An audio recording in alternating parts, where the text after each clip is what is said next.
Hey there, Bloomerinos. Are you ready to make our newest kit? You guys, this is vintage Christmas and I love to play with these types of looks. Let me show you what comes in the kit. The first part is you're going to get this swag base. And this is a nice size medium swag base, but look at the jingle jangle. I'm telling you, it's all about the jingle. And it's got the most fantastic cedar in here. The cedar that is in here is iced and a little bit glittered. And then we have iced twigs plus the bells and a little bit of pine cone. When you get this, you're going to want to shape it out like I've done here and kind of spread the stems out left and right so you get a nice, kind of like an upside down Christmas tree. See? That's the look we're going when we're going to do this type of swag. So it's ready to go. And the cool thing is it comes with a hook already built in, so it makes it so easy to build. In the kit, you're also going to get a full roll of ribbon like this. And y'all, if you haven't followed us, liked and subscribed and followed, make sure you do that now so you don't miss another video. Grab a spot on our text list for sure if you haven't done that yet. 832-734-5201. Grab a spot and text us the word VIP so you get a spot on the list. So we've got the ribbon, the swag base, and then we have the little topper pick, which I love these because they're going to bring that look from the bottom back to the top. These go together quickly and they make the cutest pieces for your home. So what we're going to need to do is build the base first. So we've got the bottom part of the swag ready. I'm going to layer this right on top. It's so easy. And I want that to kind of cover the hanger but leave enough room for the bow. Now, the link for the bow to make this is on the supply list for the project in the kit. So you can find this link for this video and the link for the bow. So if you haven't made your bow yet, you're going to want to go there and make that once you grab the kit. This is our gorgeous bow. It's a 2-1 recipe with this beautiful crinkle ziggly wiggly line. It's a zigzag line on here, which is so cute. I love that. And it gives us that vintage vibe. So when we put this bow that we made in the middle, we want to make sure that area in between is just the perfect size. So I'm going to back this down just a little bit, but we want to kind of hide the stem along the base here. All right, so we leave a little bit of room for what we would call the bow zone in design school. That's the area where we're going to put the bow. So we leave a little section for that. Now I've got some brown cable ties that are going to camouflage really nicely. Those aren't going to come in the kit, so you're going to need to grab some from your electrical department of your local store, or you could use any color, but you just kind of have to camouflage them. So I'm going to take this one and I'm going to put it in the background here, and then we'll move some of these other stems on top of it to hide them, okay? So I'm going to put my first piece in right here, and just a couple of these should hold it in place nicely. So here goes number 1 down kind of at the bottom. Pull it nice and tight, and then let's put number 2 at the top. And this one's going to be behind the bow, so no one's going to see this at all. Once you do that, you're going to take and trim both these pokies up. We don't need them. And then I'm going to manipulate the greenery so you don't even see it. It'll be camoed, and I'm going to show you how to do that right now. In design school, we just did a really fun corner swag that we made, and we use some of these same techniques you're seeing here. We just build upon the fundamentals, and the fundamentals of construction are really important when you're designing, and I'm big about doing them. And then once you learn those fundamentals, you learn lines, you learn shape, you learn depth and dimension, and principles of design that help build up your design technique and your quality of your work, and before you know it, you're putting out stunning pieces that sell, and I am so proud of you.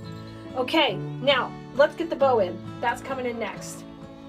So I'm just going to lay it right in that bow zone. We're going to go right over the same area we just were in, so that's going to hide all our mechanics. Y'all, this is so gorgeous, so quick, so easy.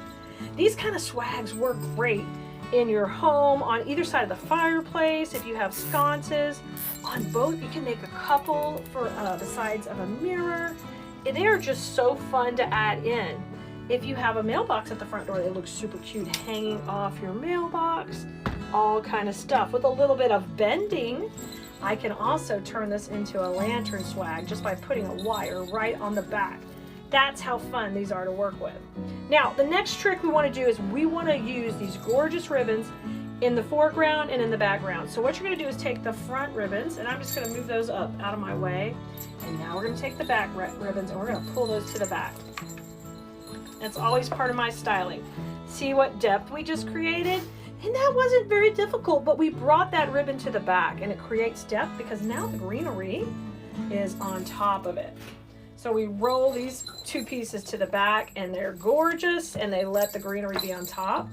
Now the foreground pieces, I'm gonna curl those. I like to get these fairly tight and curl them up with my fingers, just kind of like you're doing your hair. Oh my gosh, let that kind of cascade down. Do that on both sides. And then we'll fluff that bow, and we've really done this. This is so super fast, super cute, but never underestimate pieces like this in your craft booth, in your home, and when you're decorating, because they are simple but beautiful. And look how pretty. And this is sitting next to just two classic Christmas ornaments, and you can see this look never goes out of style. So try this simple vintage Christmas swag. I can't wait to see you try a few of these and implement these into your home and into your repertoire. And this kit is great for beginners or more advanced students who just want to make something super quick. Guess what? It's peppermint time. Yeah, we're going to use this gorgeous bow we made, and we are going to use our latest kit that even comes with the swag base ready to go. If you've never tried a swag before, now is the time. You're going to love it. We're going to make it super simple and easy. You'll be able to put it together in a snap. So come on, Blueberinos, let's get in here and let's make it together. This is everything that comes in our kit. And the first thing you're going to want to do is kind of sort all your supplies out when you grab the kit. It's got these neat little white leaves that are a beautiful little glitter on there. Let me show you. It's a little bit larger, so look how pretty. It totally sparkles. That's going to add that really over the top sparkle. Then we have here some killer. These are candy canes, but they've got silver and a sparkle to them as well.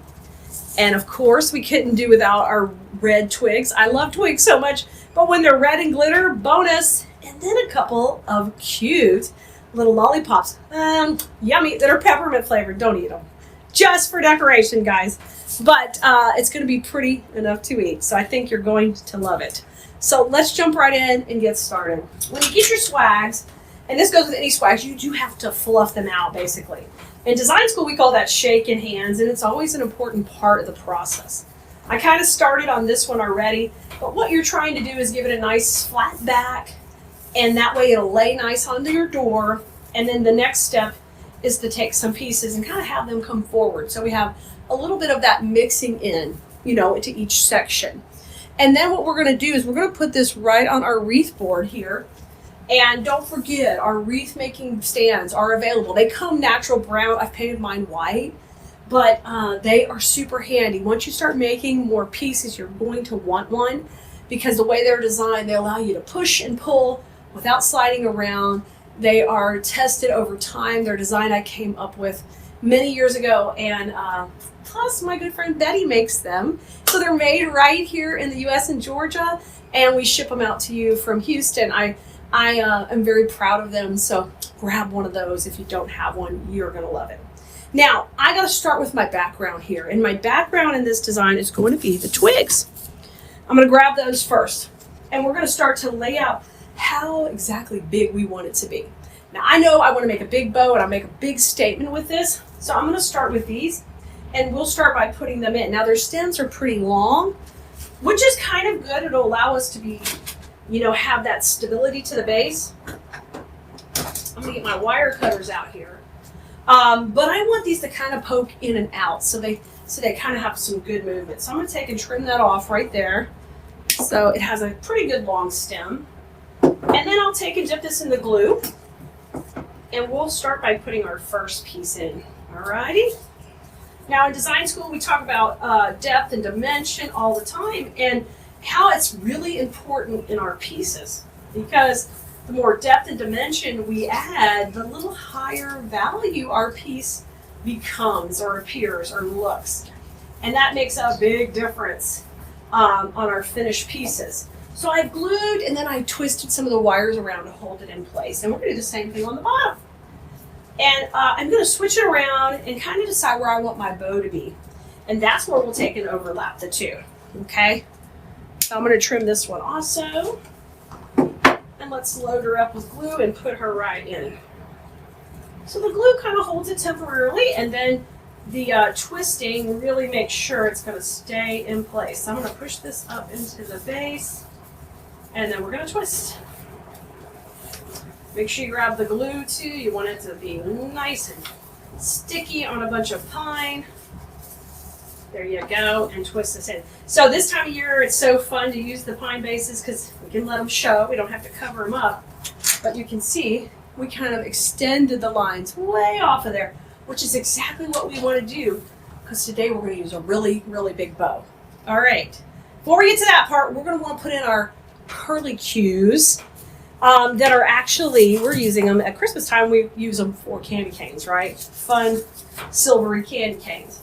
And we're going to kind of repeat where these are. We're just going to go a little bit lower. And I'm going to take and twist the curls where they kind of match where the red pieces are. So we're just going to lay it right on top right there. And I'm going to build that up.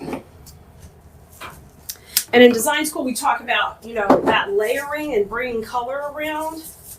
And we go into a lot of depth about that because it's important with your lines that you're creating and all of that to, you know, you tell a story with your pieces. That's what we're going to do right here. Tell a really great story about how yummy and cute all these peppermints are. So that one goes in right there. And now I'm going to grab the other one. And we're going to flip it around and have it go the opposite from that one. So I'll just have this one come down and it'll be a little shorter. So you can see we've kind of shifted up. So our bow is going to be up higher. And that way we can have that pretty pieces come down between our beautiful tails on our bow. So if you don't have a link to the bow video and you need it, just let us know because the bows are filmed separately and in different videos.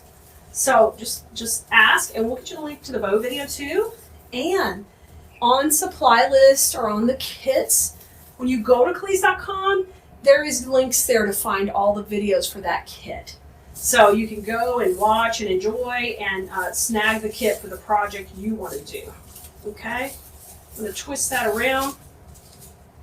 And then when you're ready to really make a higher level design, you can come join us in design school, where I'm going to take you through the process and you're going to learn how to do it for the long haul, and your work is going to be stunning and next level. Because that's what we want to do. Like, we're not content with basic.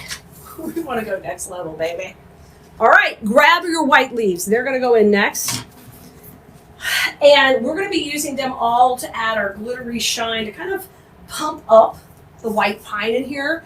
But before we even put these in, let's go ahead and put the bow in so we're not covering them up. So I'm going to set that aside for a second and grab your luscious bow. This is the fun part because literally it's going to come together so quick. Now we're going to tie this in the center just around all the goodies we had already put in. Remember, I already have a cable tie in the back of the bow, so I'm ready to attach it. And it's going to go in right here. And I'm going to pull that around and just pull it tight, possibly. I made such a big bow. I love it. I just adored this 4-inch ribbon. So I knew we were going to have to celebrate it in style because it was going to pull this whole design together. Now, once you get it in the center, it's your job to take and manipulate the tails and make them work for you. Have some dimension. Yeah, I'm doing it again, more dimension. You're going to be sick of dimension by the time we're done here. But that is my thing. That is what I love to teach and how important it is. You can design all you want with pretty things, but if it looks flat and you don't use color and lines and texture to really just, utilize these beautiful pieces that you're buying to put together, you're missing out. You are missing out. All right, I got my candy. Bring your curls forward. We want them to stick out. Oh, yeah. So cute. I'm going to bring my little candy ribbon over. And then in the center, I will have like this curl coming out and this big one down here. Just have them work out and really come out between the ribbon because that'll hold that out there too. Hold it in place. Let's bring this in. Okay. Oh yeah. Look at it already. Like it's good already. Simple. Okay. Now the leaves. Now those leaves. So we really want to pop the top first because that's the most important part up here.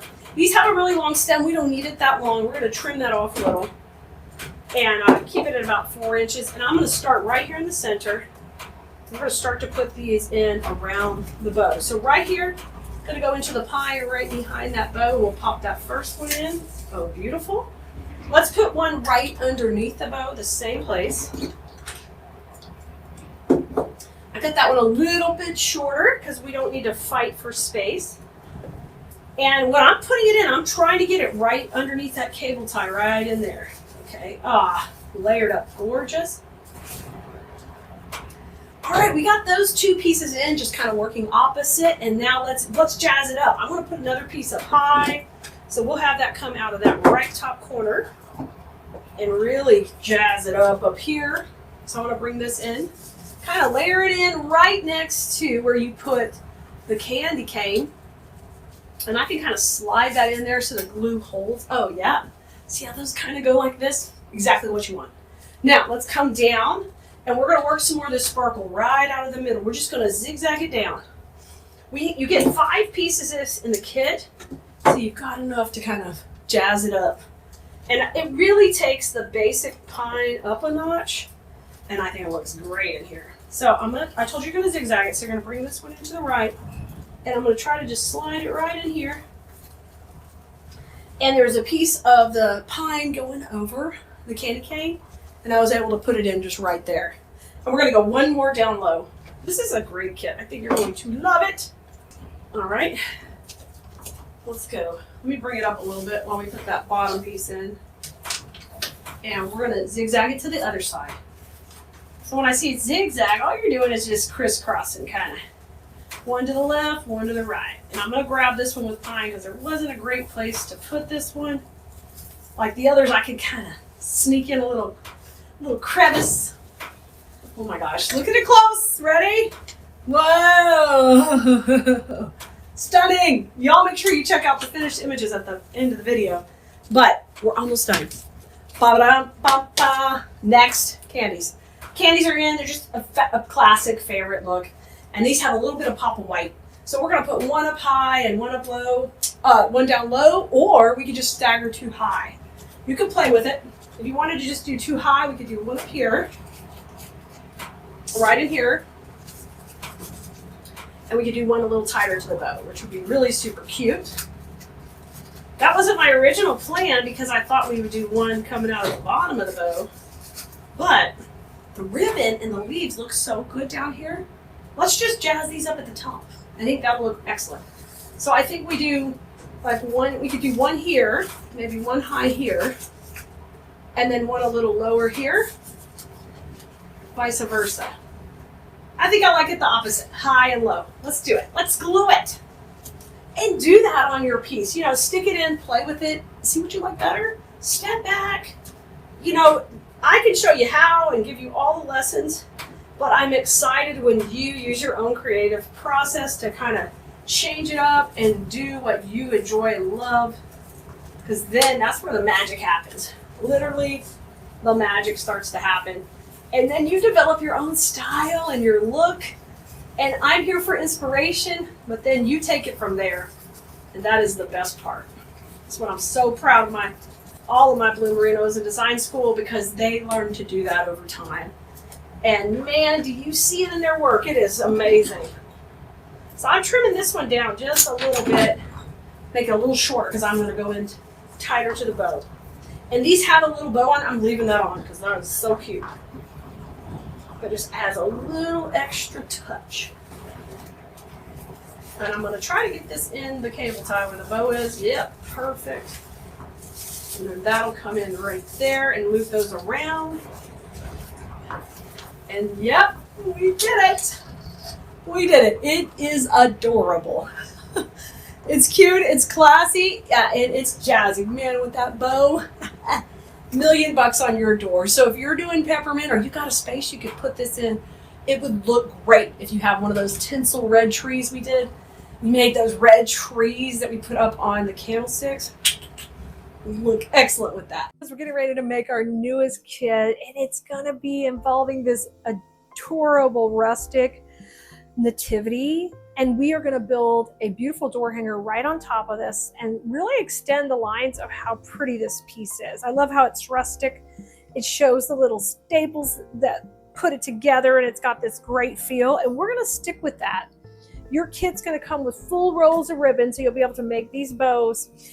Your different sprays, we've got a couple that have like a light frosting on there with red berries, and then one that is this beautiful sparkle of eucalyptus, and we're going to make this look amazing. So let's get started and have some fun creating our latest kit. The first thing I want to do is I'm going to pull our bows out of the way. We have tied our bows already on another video. So if you need that video, just ask here in the comments. Type the word bow in and we'll get it for you. If you want to know more about the kit, then just drop kit into the comments. Either one of those works. Now, the first thing I'm going to do is here is my supplies that come in this. You're going to get 2 of these beautiful bushes. I love this bush because it's premium and wired. Oh, it's so nice. And this is a great filler bush that has got this beautiful shimmering eucalyptus, which looks really good with this lighter gray color. So knowing that these pieces are going to be in here, I'm going to start to lay out my design with a couple of pieces of foam first. And this particular foam is just floral foam that's dense and hard. It's not made to be used with water. You can pick that wherever you want. The dollar store even has that in small blocks. And you're just going to take and cut it down and make it smaller. And I have cut several little pieces. And you can lay out yours however you like, but I'm going to have a small block of foam up here and one left, one right. The thing you have to think about is whenever you want to design like that, you have to kind of think about the weight going on either side to make sure it hangs as straight as possible and doesn't sag for you. So we're going to do that. I'm going to start with a little bit of Gorilla Glue underneath these. And then I will put the hot glue right on top. So I'm just going to put a little Gorilla there. A little Gorilla here. And then these are already cut. I've got my glue skillet over here, and I'll just dunk them in there very carefully. I can just take one and dunk the other one in with it, kind of scrape them off a little. A little excess is fine though, because you want to make sure it can grab on to plenty of pieces.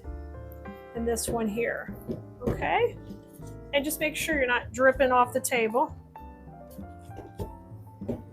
Press that one down a little bit. Okay, I think we are good. Now, you might want to let that set up just a couple minutes and then move on to the next step. Now that that's set up, I want to take and start to use this greenery in the background, okay? This is one of my favorites because of how wired it is. And let's see if we can pull it apart. I'm not sure if we can or not. I haven't. Oh, yeah. So if you can pull something apart, it's a little easier on your hands. And because I have RA and all kind of different issues with my hands, I want to make sure I just trim them down. If I can pull it, I'm going to pull it rather than cut, okay? Because it just saves my hands a little bit. That's okay. We still got to trim them up some, but I like to pull it as well. Okay, we get all that messy part out. And I cut that one all really into smaller pieces. So let's start off with this one. And this one I'm going to cut into a little bit larger pieces. So I'm going to leave that one a little bit more together. So I'm going to take and leave, maybe looking at this, I think we'll go right here. Then I'll wiggle that in and then just cut that piece off. It's a little thick there, but we got it. Let's see if we can make one more piece about that size. I think we can right here. If I can cut it, might have to tear it still. You might have to get out your big cutters. Usually though, if I score it a little bit. Ah! Okay, so I got 2 bigger pieces. That's mainly what I wanted to accomplish, because down here I want that to be a little bit bigger. And these guys I'll just pull off as well. Ugh. Pull it, pull it, pull it. And then trim off those wires. And we'll have all the smaller pieces over here. Okay. So I know this side's going to be a bit larger than that side. So I'm going to start over here. And I want a little bit of weight kind of coming up and in, maybe behind Mary. I like that. And then some coming down. So this piece I think would look good coming right behind her. So we're just going to make a scene right around the Holy Family here. Like we are just going to work it right in. It's my first piece. Now this is my really chunky piece, but I'm going to take and pull off the two shorter ones, and let's use this long one in the background. And I know I want it to kind of come off behind my bow. I can actually trim those, guys. That was a little longer. Design school student, you'd be familiar with the term setting the perimeter. And that's what we're doing here. We're kind of laying out our design from the back and working forward.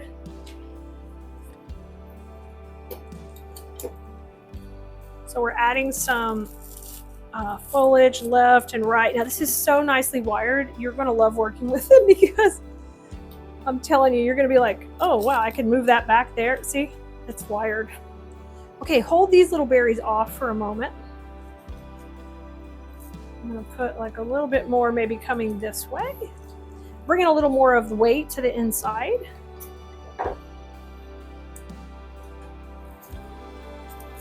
Fantastic. And I don't want to cover her up, but it's fine if she has a little bit of foliage right beside her. There we go. Now let's work on the top part here. Okay. I'm going to slide her over a little bit more. And I'm looking for these snowy leaves to use in the background. And we're going to do the same thing. We want to have some foliage now coming down. Over here to go around Joseph.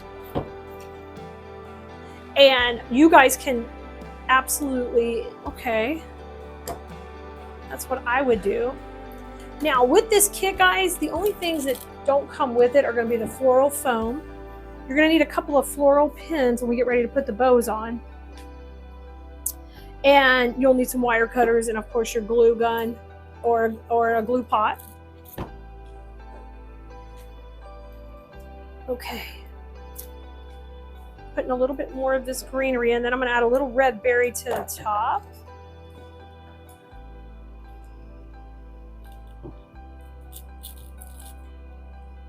I love it.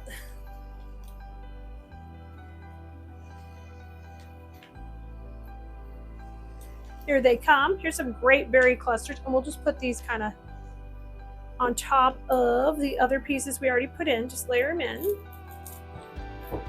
Just a couple.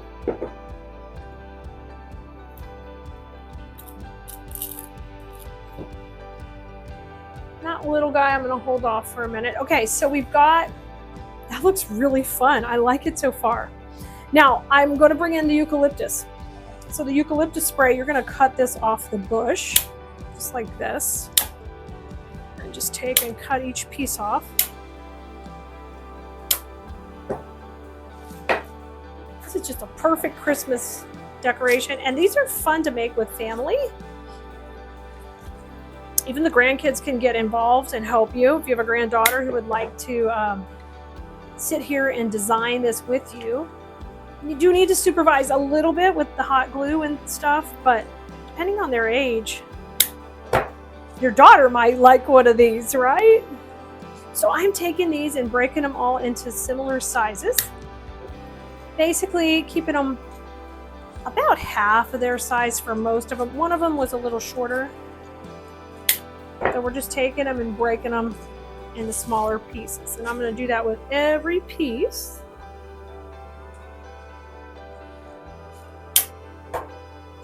Just like that. Now I want you to work on shaping out the greenery here, kind of trying to stay consistent.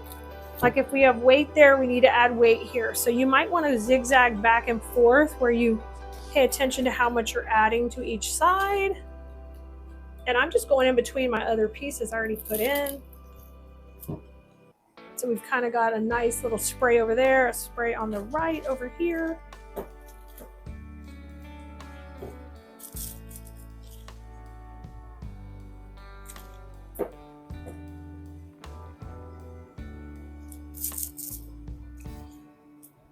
And I don't want to go out too far with some of these, so I'll trim them down a little bit. Like that one, and this one I'm going to trim just a little bit. So they are not a complete circle around. You can do that if you prefer, that's fine. For me, I like them a little bit more structured. Okay, let me add one more little piece of greenery right here by Joseph's head. I want to use this smaller one with the good wire because I can manipulate it a little bit bigger like that. And then how about one piece? I'm going to cut one piece off to go right there. Okay, so we kind of made the whole background and we're ready to put our layers in now and add dimension. All right, do check it. Make sure, hang it up for a second and make sure it's not pulling too much on one side or the other. And if it's hanging too much this way or this way, you're just going to need to redistribute the weight. All right, now my next option is to add my bows. So we already tied these on another video. If you need that video, it's going to be linked in the supply list for this particular project on Keleas.com, or you can just put bow here in the comments. We'll get you the link to the bow. And remember, this is a whole kit, so if you need that, just ask here as well. We're happy to get it for you if you're having trouble finding it. Now, what I'm doing right now is I'm adding a U-pin to the back of the bow. So I went under the cable tie we had already put in. And when we originally did these, I totally forgot we're going to need U-pins. So we put the cable ties in the back, but we're going to replace those with a U-pin. And if you can just slide it in there, you don't have to retie it on. I'm going to take that out and we should have a little hole in there. And what a U-pin is, it's a little metal pin shaped like a U. Here's one in my hand. Here's another couple there. Okay. And those allow us to glue it into the foam. Okay. Now I'm going to pull my tails up before I start putting glue on here, and I bring the glue to the pin. And I'm going to pop this one in I'm going to go sideways. Oh my gosh, it's so cute. Y'all, this is so cute already. And then this piece here, we're going to go sideways just like that. Oh, I love this. Y'all have to get this, kids. This is so cute. Put the glue on that one. I love it. This will look great on your door, guys. Plus, what a fun project to really remember what the Christmas season's about. Look at that. Oh my gosh. I love it. Now, our job is to use our remaining greenery and our remaining eucalyptus to hide and camouflage the foam and then come into the bows. That's a specific way I love to design. So now we're going to take these existing pieces and we're going to even go smaller with them, okay? We're going to cut them down just a little bit more because we're trying to fill in and just go around the bow. I love this. Okay, I'm going to trim this one too. Let me do it here. Trying to do it while I get at least 2 pieces on each one, okay? Up on these. It's my little knot I tied at the bottom of the bow, and I want to hide that. Okay.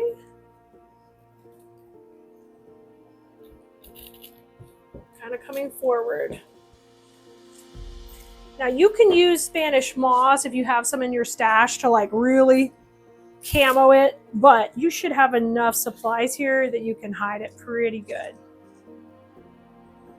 I always add my moss at the end. Now moss does not come in the kit, but it is a staple supply like we always have on hand here. I'm going to pull that up and keep adding these layers into the bow. Look how cute! Loving it! Y'all, we crushed it with these bows.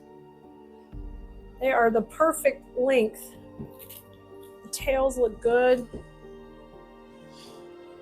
I'm loving that. Okay, let's bring some more down here to the other side. Just give it a little twirl in the glue. I'm working all these up, so they're coming up. You over here, and you're just gonna want to wiggle your piece around and look at it from all the angles and see if there's any holes. Fill the holes with the eucalyptus first because it's a little fatter and it's wider. Then we will come back with the other smaller, more delicate greenery, and then any red berries, we'll have them up into our bow. So it went from being really cute but flat to now having so much dimension. And if you sell your pieces, dimension is what makes them have a higher perceived value. It doesn't look like something that's just whipped together. It looks like a lot of time and effort was put into it, and a higher design, style. Okay, I'm gonna put this one in here. So just take your time, layer them in. You're gonna start to feel this come more forward now, meaning up towards me, up towards you guys on the camera. It's coming up that way. Look here. See all that dimension? Yeah, that's good. And if you don't, we don't want to encroach on Joseph too much. We'll have a little there. I still want to see the silhouette of everything, and you can. It looks really good. All right, it's berry time, so I'm cutting the berries off. All these little pieces off here. We want to use them up. I'm going to hold that greenery off just to kind of fill in any holes. But now I want to make sure I got berries coming forward. So let's have one up here. Coming off the back of the bow. There we go. And then one right here, maybe towards the front. Great.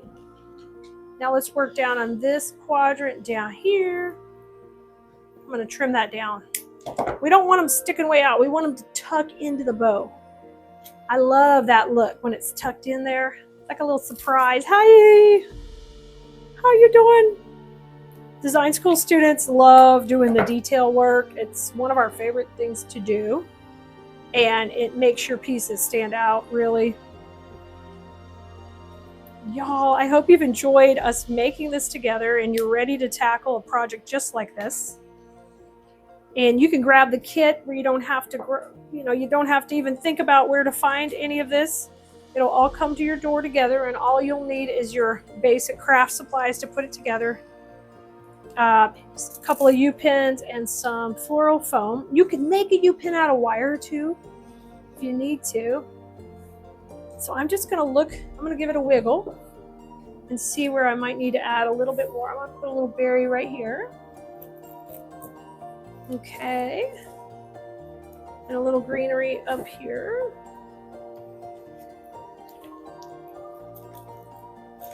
There we go. Now, how are you looking over here, buddy? Okay, I'm gonna add a little bit down here. You see how I'm just kind of taking it around and looking over anywhere that, oh, that looks good. We did a great job. We filled it in real nice. So take the last couple of pieces and find where you might need to add them. I'm looking good though. I love this, guys. Can you believe we made that together? I think it turned out beautiful. Hey, Blue Merinos, we're getting ready to make our latest wreath kit, and this one is lush. We're talking about lush, beautiful Christmas greenery with the most adorable ribbons, because we're talking that natural look. Look at these Christmas greeneries we're going to be using here. The cutest ribbons, including this one with a stitch, that one with the jute, and then this really neat scalloped and beautiful green color. It's so perfect. And just to add that little bit of Christmas whimsy, that nice little touch, we are going to be adding some bells that have got that rustic vintage look. So you're going to love this combo. I think you're going to enjoy the process of making this for yourself. So get in here and watch this video. We're going to have fun. So let me show you what's coming in the kit. It's starting off, we got a 12-inch wreath base, and this one is a grapevine, and that's going to be our base we're going to build it on. Then let's talk about our greeneries.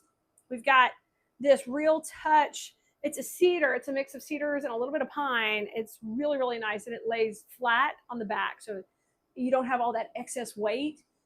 It's really nice, and it gives you that nice flowing feel. Then we've got a pine that it's really poofy or really cool. This one we're going to use to give depth to that piece. So we're going to be mixing those together. Then we have 3 different ribbons. This one has a stitch on the edge, and that one really cute. Then we've got our basic burlap in the lighter color. And the creme de la creme, this one is so pretty. It is a jute, I love this stuff, but it's wired and it has a scalloped edge. So the combination of all those together is really, really fun. We're gonna make the best bow, all right? So let's get in here and let's get started. So grab your cedars that come in your kit. And by the way, if you're wanting to grab this kit, just drop that in the comments right here and we'll tell you where you can find it, if it's still available, all that stuff, you guys. It's FOMO around here. If you see it, you better get it because this stuff is gone. First of all, kind of deciding on my length. So I'm going to take this piece of cedar and we're going to kind of decide how far I want this to come off our design. I like it right about here. So I'm going to cut this down a little and we'll put it in.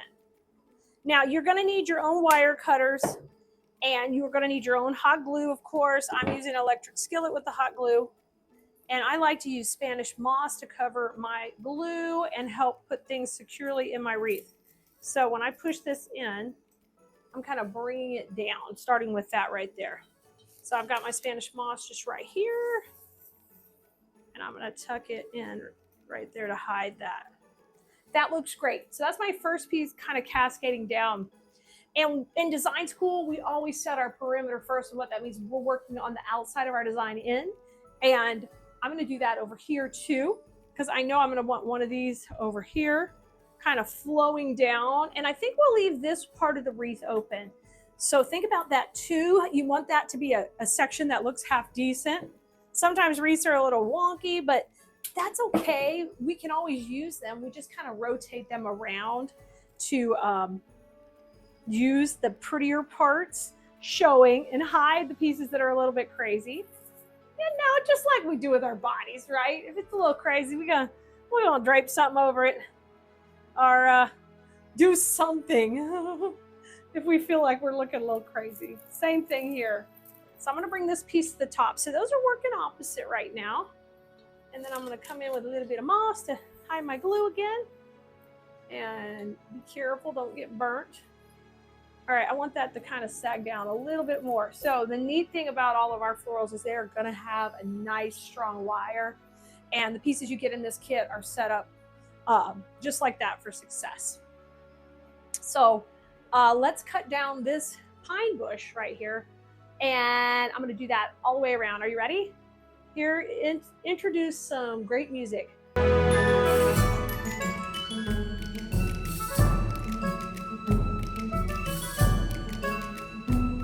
Cut that into that.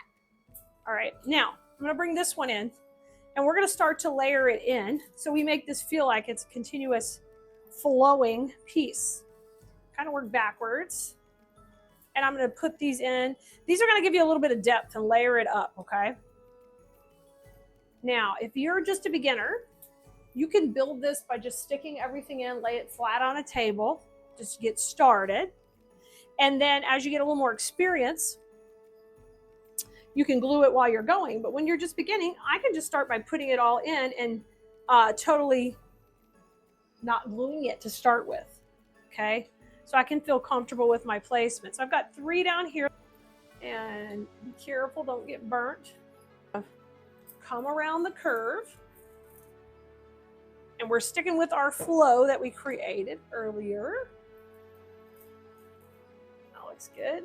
Be careful coming out the back. That piece I put in, it just came out the back. So I want to redo that. Yeah, these look so good together. Let me show you how good they're looking. Look at that. Look at that. I know. We got a good vibe going. Okay, I'm going to come back a little bit more here. And I'm going to still keep these going up and these going down over here. We like to choose a direction and stick with it. All right, that looks excellent. So now we're ready to grab our other 2 cedar sprays. I'm going to bring those in next, right here. And we're going to lay those into the little areas we just created, okay? They're gonna lay in perfectly. Y'all stick with me. Stick with me, because I got the good stuff in here. I got the good stuff. I'll hook you up for success. All right. Let's bring this one to the bottom. We're gonna lay it right in there where we just talked about. Yep, I'm gonna give that a little bit of a curve. We want it to flow into there. And now it's created a little bit of depth by putting that pine underneath. Here comes my moss. We're gonna cover that. Let's go on the top side. Same thing up here. I'm gonna bend it a little bit so it kind of cups like this, and that'll give you more depth. So without adding a bunch of greenery underneath and having that real heaviness, we are creating the same look with a little bit of less there. Oh yeah. Ooh, that looks good. Okay, moss. So I just take my moss, I just take a little pinch off like this, okay? I just pinched it out, and then I just take and ball it into like a little ball. That's all I'm doing. And then I take the ball and push it into the glue or push it into a crack, and it just kind of helps sandwich that all in and hold together. Okay, I love it so far. Okay, I'm grabbing bush number 2. We're gonna cut these. You know, while I'm cutting these greenery up to continue with the video, I wanna make sure you realize how much we appreciate you being here and watching this video and hanging out with us and allowing me to be your local flower pusher and your creative friend, because without you, we can't do what we do. Without you watching the video, interacting, liking, following, subscribing, sharing with a friend, all of that stuff keeps us around and allows me to continue to do this. So I just want to say thank you. Thank you for doing that for us. And please do that for all your creative people you like and content creators. It keeps their content getting pushed out to more people by your interacting and, just giving us hearts or likes. Just coming in and being a part of our community is so important, not just for me, but for anybody you like online and enjoy their content. So make sure you're taking the time to do that. It gives back to them. And of course, if you can spend money with any of those people, that's the icing on top. The cherry, it is even better. So keep that in mind and always remember we're thankful for you. So let's get in here and start adding these in. Now I want a little bit more here around the center. So some of these we're going to need to cut just a little bit shorter when we put them in. So I'm going to do that right here. And I'm going to put this on the left. Put this one on the right. Kind of have these going down still here. I love that. It's really pretty. I'm going to kind of tilt this a little bit more. And then let's have this one layer on top. And then what we're going to do is crisscross them up here on the top. And I'm going to have this go on the right and this on the left.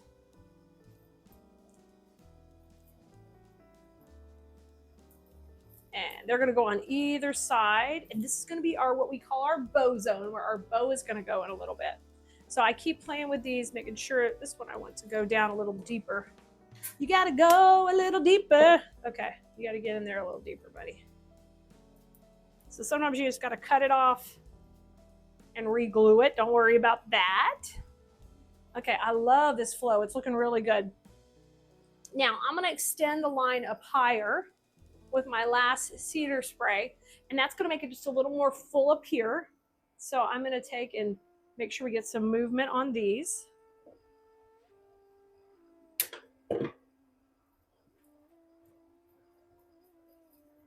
Let's come right up into here.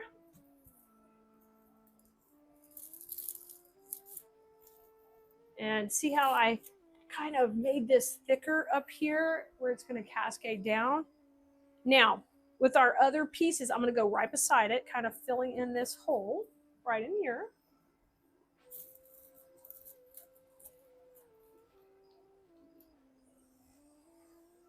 Yes, looking great. Let's go right here. And when I step back and I'm looking at it, what I'm trying to do is check my line, my outside line. I'm watching that and I'm making sure that this has got the movement I want it to have. It does, it does. I love it. All right, how about one more right coming in between those two layers here. Okay, guess what? It's gonna be bow time. And we made the bow on another video. So we're gonna be putting it in next. It is really fun. It's asymmetrical. We have more loops on the top and less on the bottom. And the fun thing is we are going to be adding our bells right in our bow. I'm going to leave the jute just hanging right off of them. And we're going to put these in next. I really want these to cascade down. So I'm going to think about this flow. I'm going to bring that over a little bit because I want them to cascade down on top of my greenery. So I like that. And I am going to take and I'll cable tie this part right here. This is also where the bow is going to go in a little bit, so you aren't going to see it. So you can use wire, cable tie. I'm pushing it into the back and bringing it up. There it goes. So I'm going to put this on first. And I have them hanging where like 2 are lower, 1 is higher. Now, I love these hanging, but I don't want them to be wild, crazy out on my door. So I'm going to give you a little trick. First thing I'm going to do is cut off these loops because we don't need it to be a full-on garland. So we're just going to cut that off. Cut the loops off. And then we're going to just take a little bit of wire and tie these, not where they look tied back, but I've got some brown wire. We were saving this off of another project. So we're just going to attach these. And we want it to look like it's hanging, so I don't want to mess with it too much. The hanger is going to be right over here, and these are going to hang down. So the hanger on this wreath will be right about there. So I'm going to take these and just gently tie them back a little bit. Don't suck them down. Just keep them from flying everywhere. With a little bit of brown wire. Okay. Don't worry too much because we're going to hide it in just a second. We got a little magical hiding technique here.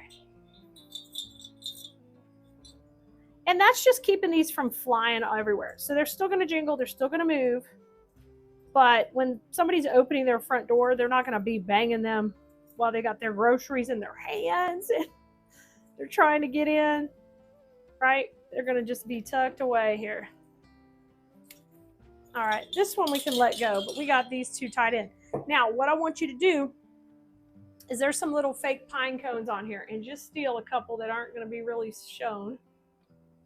And I'm going to glue those on, just right on top of my little wires, so we don't see a thing. I just glued it on right there. And you can do that as much as necessary. Over here, I've got a piece of pine covering, so I don't have to do anything. And that's fine there. Okay, I said it's bow time, so let's get that bow in. Here comes the bow. And I'm going to put this right in here. Oh my gosh, it's so pretty already. I love it. We're not even done. I'm going to let, it's going to tie kind of in at an angle because I want this part of the bow with more loops up at the top, okay? So I'm going to go right through where my cable tie is here. Let's get it tight. Perfect. And I'm going to cut that cable tie off. Now, before you get too far, we got to organize the tails with the bells. That green is perfect in there. And I love this stitch ribbon. That is cute. So these are going to go over here. Just kind of cascade down. And there's our bells kind of popping in and out of everybody.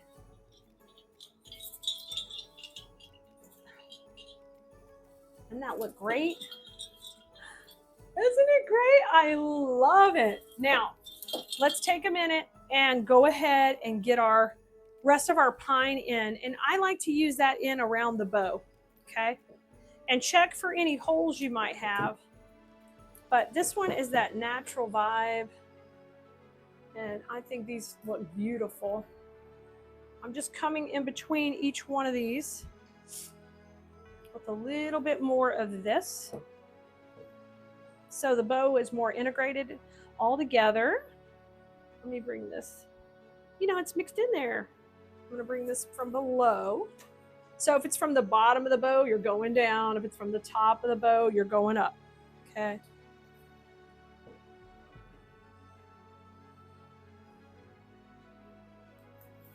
Over here. These look fantastic. Okay, now I'm gonna just go in and check my lines and see where else I need to add any to fill in. But this wreath is gonna last you so many years. And the only thing it doesn't have is that fresh pine smell, but you could get that. You can get the scent sickles and add them in there. Oh my gosh, that looks good. Let me go a little bit lower here. Wow. Wow. And you're going to get full rolls of ribbon in the kit. So you could even make a couple smaller of these if you wanted to get a smaller base. But isn't this gorgeous? Listen to the jingle. I think it turned out beautiful. Hello, Blue Marinos, it's Kelea. Are you ready to make this Christmas tree? I am. Let's get in here and let's get started. I've got some beautiful pine that's wispy. I love that. Then because of this having a bit of a rustic feel with the red and the snowflakes and then the tin, but then we've got the cute little glitter snow on the edge, it's perfect to bring in a pick like this where we've got the berries that are made of the wood, and that kind of brings in the metal and the wood. You feel the texture? Yeah, you feel the texture. That really matters. And then this will help bring in the pretty snowflake color also to the base, and we've got some white pine cones, because when we have this big contrast of white, we need to pop the white, but we also need the red up here pulled in from the star. So that's kind of a no-brainer on our picks and sprays that come in here. And then we pulled a ribbon, and we're not going to need a whole lot of ribbon. We're going to use a nice little section of it here. But you see here, this ribbon is perfect. We have the red, we have the green, we have the white. And the reason this works so well in this project is it's burlap. And so it has this neat texture, and it gives it that rustic feel. The first thing we have to do is prep our base. And I have already put a little glue on his wing nut here. We're going to use some Gorilla. When you put the tree together, he has a little wing nut on the bottom. And if you'll just pop in a little Gorilla Glue, it's going to make him more permanent and set up ready to go. Now, if you want to make it for yourself where you can, store it separately, then don't do that. Have it wherever you can screw in the tree. So it might be easier to go in storage. Now, I'm making my pieces to sell. So customers generally want it come ready to put out. They don't want any instructions. They want to just take it out of that box, unwrap it, and be like, ta-da! So I try to keep it really simple in something like this, okay? And I'm going to keep it in one piece glued together. You're going to need a little bit of floral foam, and if you've never used floral foam before, it's the kind of the foamy, it's a harder foam, it's not sandy, and we use it. It doesn't work with real flowers. It's not going to hold water like an Oasis foam. It's more dense. And we're going to use it to put all our florals in at the bottom. Now the idea is you want this small enough where it doesn't show, but not too little, because then it becomes brittle. So nice little chunky. This is kind of a 2x3 chunk, to give you an idea. And you can see when I put those on the base, they'll be perfect right there at the bottom. Now whenever we're attaching to metal, I'm going to clean the metal if you can. With alcohol would be better than my hand. With alcohol wipe. But I'm also going to use some Gorilla Glue. We're going to put a little of that down. And then I always put hot glue first, mixed with it. And between the two, I usually get a really nice, stable base. So I'm going to pop that on there. And then I'm going to get my electric skillet over here with glue in it. All right, so I'm just going to dip these puppies in. And we're going to find a nice flat surface here. And we're going to put one on each side and just let them going. So in design school, they're very familiar with this procedure. I mean, it's a very typical of how I would start off a project. I'm just always sharing all the tips and tricks that I've learned in my, this is 27 years of creating and having my own business. So I'm always wanting to make it easier for you, okay? Whether you want to make for yourself or you want to sell, just making it super easy for you, like having the supplies available, having a clickable supply list so you can just come in and learn right along with us. One of the first steps in my projects is I'm going to green out a base, okay? And that doesn't really change in Christmas time or holiday seasons. I am using this very long pine. Now, there's all kind of rules of design that I teach in design school, and I have my own techniques and tricks that I use as well. But basically, we want to put the greenery in to create the perimeter. And that's what I call it, creating the perimeter. So I'm going to start by breaking this big pick down. Now this is very typical. You're going to take something large and cut it and break it down. I'm doing that right now. Okay, I'm going to break it into 2 sections to kind of start. And then we'll start to break it down even more from there. But I think sometimes it's easier to work with and kind of look at my shape. So I generally would take my piece and put it up to there and be like, okay, that looks like a good distance. So if I wanted to go up that high, how much stem do I have to leave? I hate picking machines and I don't use them. Nothing personal, picking machine company, but I don't like them. So I'm always, before I make too many cuts, I'm looking at my distance that I need. Okay, I'm weird. I've been doing this so long, I've got a lot of weird things. But I've also sold wreaths for a living. So I didn't just teach classes, I didn't just sell supplies, I actually sold wreaths for a living. So some of my tips and tricks are just because I've sold lots of them, and I had to learn how to do it quickly and how to teach my employees how to make them fast and be able to turn over things fast. So that's why you see here we're going to do a little measuring before we cut. Okay, so I've got one nice longer piece to come out on the left. All right, so I'm going to put these over to the side, and let's get us one longer piece to go over to the right. So I think I'm going to use these 2 here so we get the same kind of distance. That might be a little bit longer, but I'm going to trim this one here, and then I'm going to just rotate these. So every design has a transition point, and that's something else I teach in design school. So you have to learn, where is a transition going to occur and how am I going to angle those pieces out? So whenever you're doing your own project, think about that too. How am I going to have these pieces angling out? So I'm going to start here with my longest pieces to go in to set that perimeter. We're going to go into that foam. We've given it a little time to set up. I'm going to come right in and we're going to push those in. Let me scoot this little pot over a little bit and make sure she's in there good. Number 1's in. Now I'm going to go on the other side and do the same thing, okay? Give it a little glue. Watch those needles. We don't want to get burned with that glue on them. All right, let's bring this in. There we go. So we got a great start. Now, depending where you're going to put your tree will depend, how much you want to save for the back. I'm going to use mine just flat against a wall and make it for a flat type of design where I don't have to have a lot going in the back. So we're going to work all towards the front. So the next thing we want to do is kind of pop in these pine. We're going to take this pine and kind of cut it down a little. I'm going to cut this into 2 pieces here. So I get 2 nice picks from 1. You can even do 3 if you want. It's amazing what you can cut them down. A lot of people don't realize you can come in the middle, you can cut down some long needle pine and make it into a couple of sections, and it still looks super cute. So we're going to do that with all of these real quick. Cut them into 2 or 3 sections because we want to fill this in really nicely. All right, let's do 3 out of this one. Okay, and then we're going to start to kind of fill in a little bit around the edges here. All right, let's bring it in. Push it in right there. There's one kind of coming low. And when you cut them, you might lose a couple needles, and no big deal. Just kind of pull them off to the side. All right, let's bring this one in here. Pretty. Let's go over here on the left. So we're getting some nice coverage. Bring this in. And let's go over on the other side over here with this one. So we get this nice wispy pine. And I love long needle pine. That's really nice quality, like this one, because then you get this pretty wispy look. And even, I feel like we could probably, this comes out pretty far, We could probably cut and steal a little from these, just get a little fullness down below. Just take a little out, like grab a little bit of it, and you'll never even see it gone. Perfect. Okay. Yep, that looks great. I'm going to use these little wispy pieces on the end too.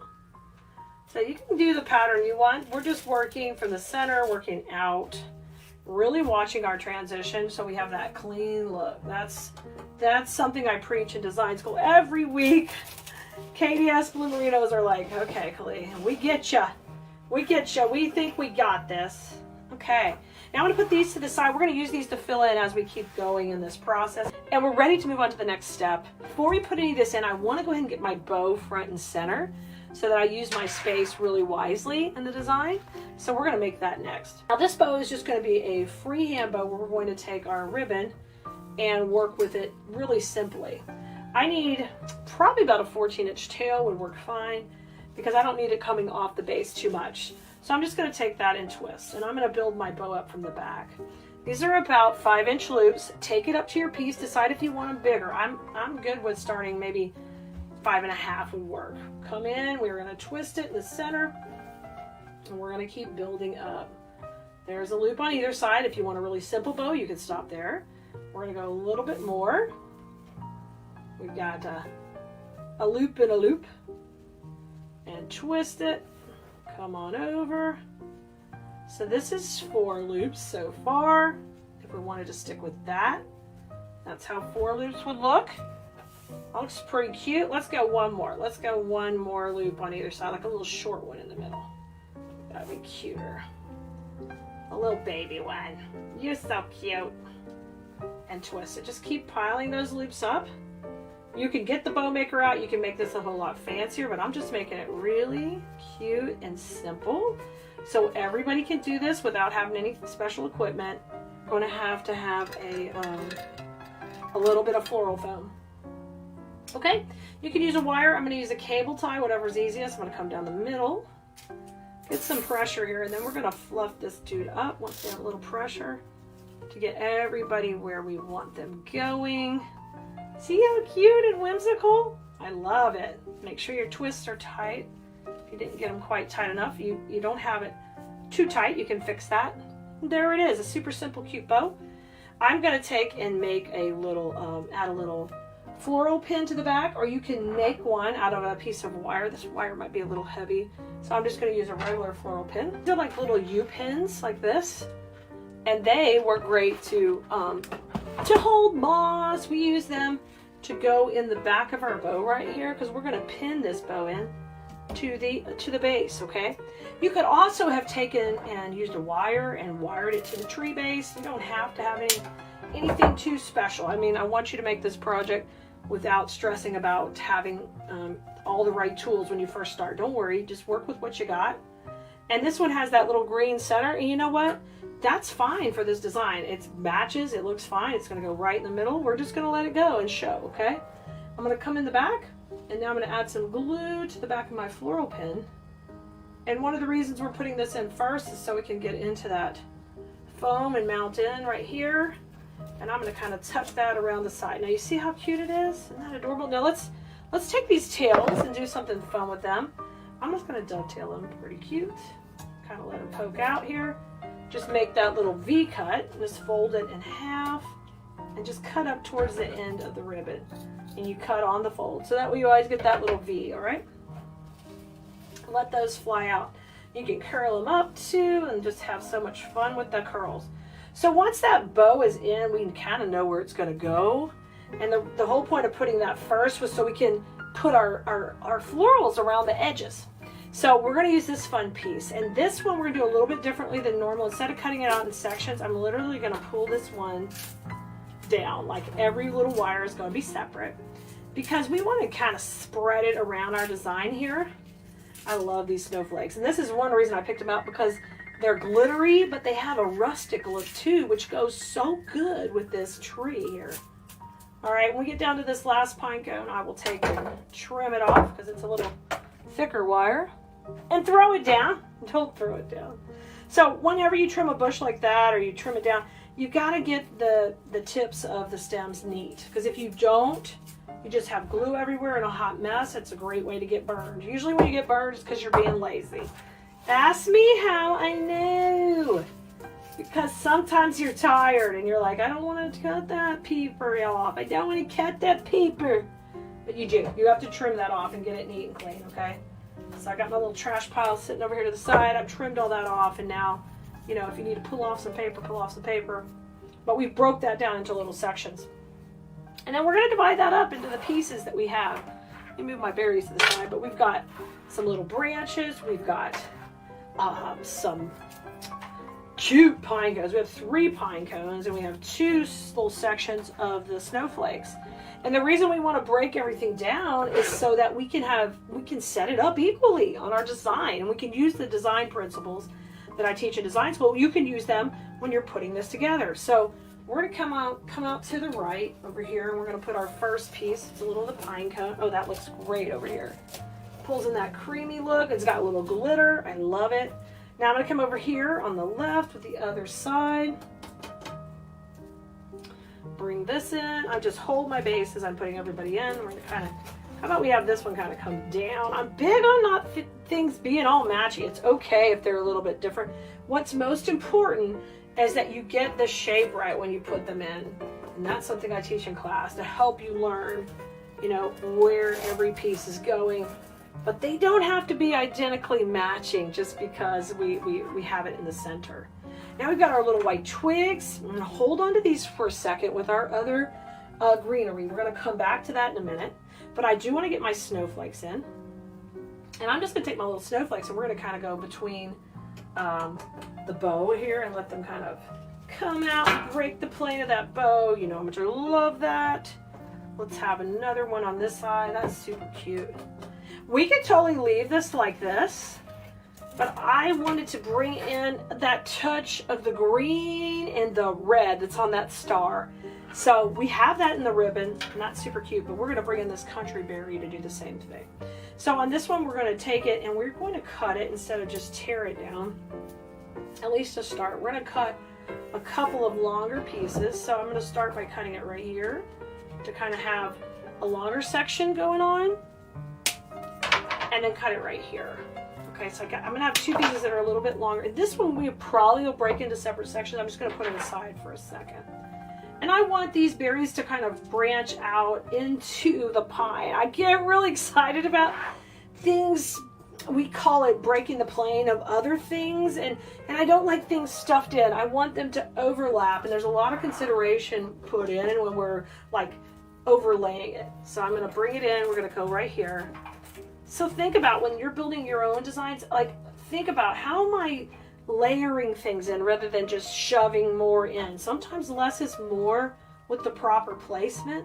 That's why I like to teach you that in design school, and we've been really focusing on that so that we could try to make pieces that are a little less expensive but still look like our customers need to pay us a lot for them. We want to attract the right customer. I'm a big believer in that, and when you do that, it really helps make it easier to do this as a business. See, this looks so pretty, and they're not exactly identical.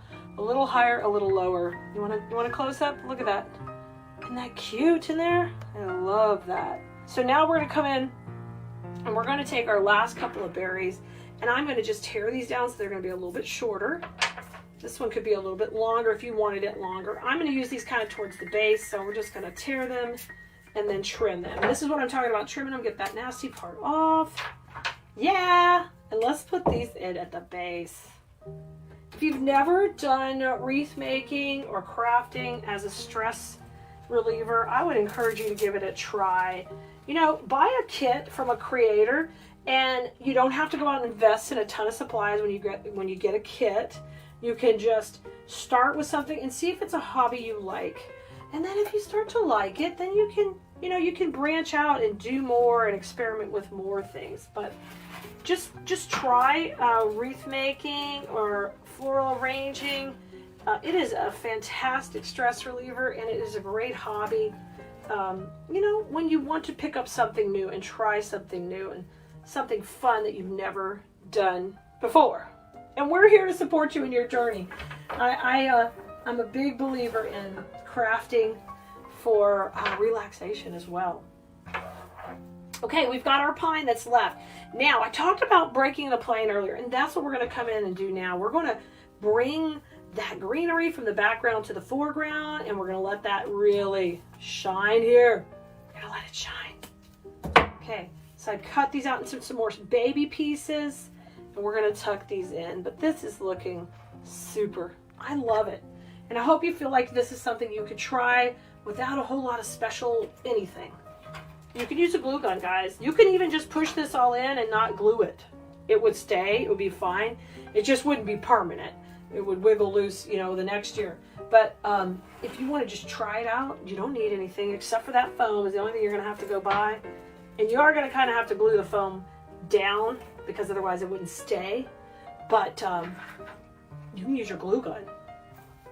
All right, I'm going to keep popping this in. I like to add stuff in that bow because that bow needs to be popping. When I start singing, that means I'm excited. Don't knock it till you try it, people. Don't knock it till you try it.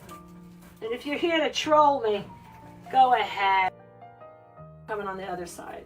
This is so cute. See, breaking the plane of that bow a little, coming in there, letting it overlap a bit. I love that. Let's go in this way. Oh, popping it in, yes. That one all of a sudden just popped in. Talk about popping in like it. Let me go one more here to the right. And then the only thing left are little white twigs. So let's get those out next. I'm going to pop this one in. Just want to hear it crunch into that foam. I'm just going to hold on to it. There it goes. Perfect. So cute. I love these snowflakes just coming out of the bow. They're so adorable. All right, and the last piece we've got is the twigs. We filled in with the greenery. Now we got our little white twigs left. And let's put these in here. I love twigs. You can do a number of things. You can take and curl them, and I use my finger or a glue stick. You can kind of let them kind of curl out, and that's super cute. Let's put a couple of those in. I'm going to just come down here with the greenery, kind of work wherever there's no white already. And you might just curl the tip, you know, just let it kind of be like, hey, I'm out here at the party. Come on in here. Yeah, let's top. Oh, that looks good. Let's bring some more to the bottom. You got to find the right end. Here it is. Like what they look, we cleaned them up so good. I couldn't tell which the top or the bottom. I'm gonna come down here where this pine is. Pop this one in. And hear it crunch or redo it. If you crunch it into that foam with the glue, it'll stay. Okay, that's why I'm a big deal about hear the crunch. Hear the crunch. Okay, cute. I'm gonna come over here. All right, and then our last one, I'm gonna have this one kind of curve out and curl just a little bit, like boop, like it's just starting to curl. See how cute that is with those pops of white? I'm gonna let this one come over here, and I'm actually just gonna glue that one to that pine so it will be up high. Look how precious. Such a fun project that you can do with your family or just kind of hide in your craft room and make it for yourself. Pop this in your Christmas decorations, slide it in. Your honey bunny will never know that you made it. And when you tell them, hey, look what I got, you could be like, I made it myself, and best of all, I enjoyed the process. And if you haven't liked, subscribed, and followed, if you've watched to the end of this video, please do that, because we are here to support you in your floral design journey. All right, y'all, we're going to start off by prepping our base. And this time we're going to use a little bit of Gorilla Glue, and we're going to use some hot glue, okay? I'm using just a little bit of foam. This is a floral foam, and it's kind of the dense foam. It's a perfect one to use for any projects that we're using artificial flowers with. So it's dense, and it's not sandy or crumbly. It's not made for water, it's for artificial flowers. And we just need a small little block of it. And my plan is to put that up here a little bit off center. You do have to think about, we can't put all the weight on one side or it will hang crooked. So keep that in mind when you're creating, but I like it. I like things not so matchy-matchy. So I'm gonna start with a little Gorilla Glue up here, like right above the holly leaf, right on this edge. Generally, if you can catch a little edge and a little bit of other elements in the design, it kind of will help it stay on there better. So I'm putting some hot glue on now. I'm dipping that in my glue pot. If you don't know what a glue pot is, just ask here and we'll share a video with you so you can learn all about our electric glue pot skillet. And you see I'm just kind of putting that off center a little bit. And while that starts to set up, we're going to start to make our design on here. I'm going to start off with our greenery first, and we're using this really beautiful snowy eucalyptus. So it's a nice, pretty snowy green. It'll help pick up this pretty green here, which we already know looks good with this color combo with the gold around the edge. So I'm going to take and cut these all off this bush right here, and we'll get this prepped. Some of these we're going to use long, some of them we're going to use shorter. So I'm just trimming everybody off. And when I'm teaching in design school how to create the beautiful floral designs we do, we talk about creating the perimeter with the greenery. And generally we do that first on most projects, but sometimes you might add greenery at a different point. But here we're going to do it first. So I'm going to take my first piece, and hopefully this has gotten set up. And I'm going to kind of come right down here on my left to start out shaping up my base, okay? So even though I want to do what we call breaking the plane of one item and bringing it over, I don't want to cover up all the words. I like for it to kind of dabble in the word area, but not completely cover it up. So I'm going to do two of these that are about the same length. I'm just trimming them down. And that way I've got some little pieces like this to come back and use later. I'm going to put this one on the right. That one's on the left, and we're just kind of doing what we call mirror placement right now. If you put it on the left, you put it on the right, going back and forth. All right, let's put a little bit more greenery in, and let's just go right beside where we put the other, coming a little bit more this way, a little bit down to the right. Now come back to your left, come on back to your left, and we're gonna work, I'm doing the same thing. I'm taking that little section off, and now I'm gonna go up a little higher here. So basically when you're floral designing, you're going to create lines and you want to create depth and dimension, and all of that helps a look come together. You see what we've got going? And we're going to stop there with the snowy greenery for right now, because we'll bring some more of that back in the design a little bit, but that's a good baseline. Next, we've got our fun bell pick. I love this one because these bells are of course going to give a jingle jangle when it's on the door. You got the pretty metal there, you pick up the metal from there. So whenever you see me designing, there's a lot of thought put in a design, because we need the whole look to kind of come together with the materials. And that's how you get a more designer look, a polished look, when you follow the directions I'm giving you to help put these things together. Better off grab a kit from us whenever we have kits available, because those help make it super easy to kind of get a look going.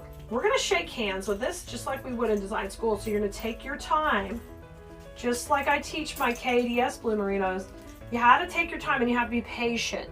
You're paying for really nice, beautiful quality florals, but if you don't take the time to fluff out each section, then you are going to be frustrated in the look you're getting. If you just leave it all clumped up, we want to take and separate them into beautiful sections.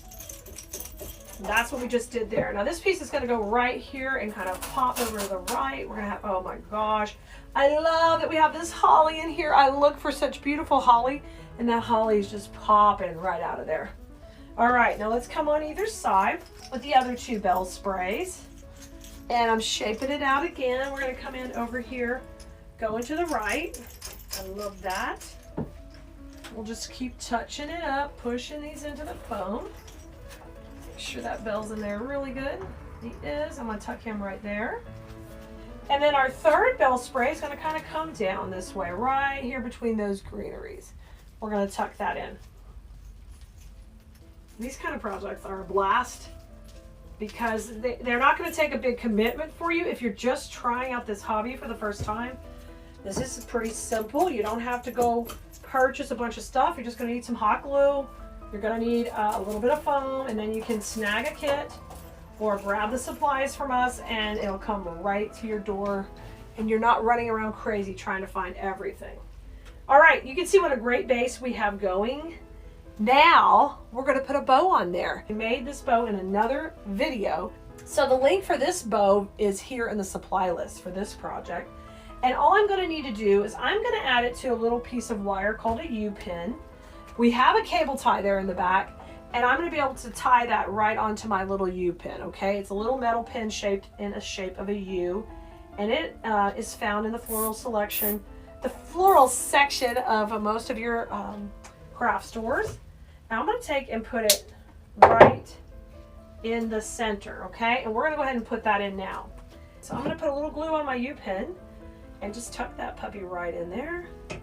Up over here. You're looking so pretty, girl.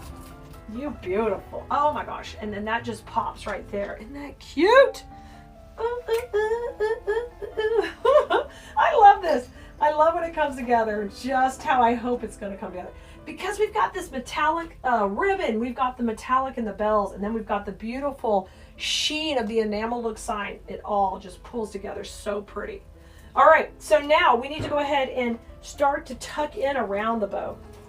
So remember our smaller pieces of the eucalyptus that's glittered. We're going to start to put those in and around here, okay?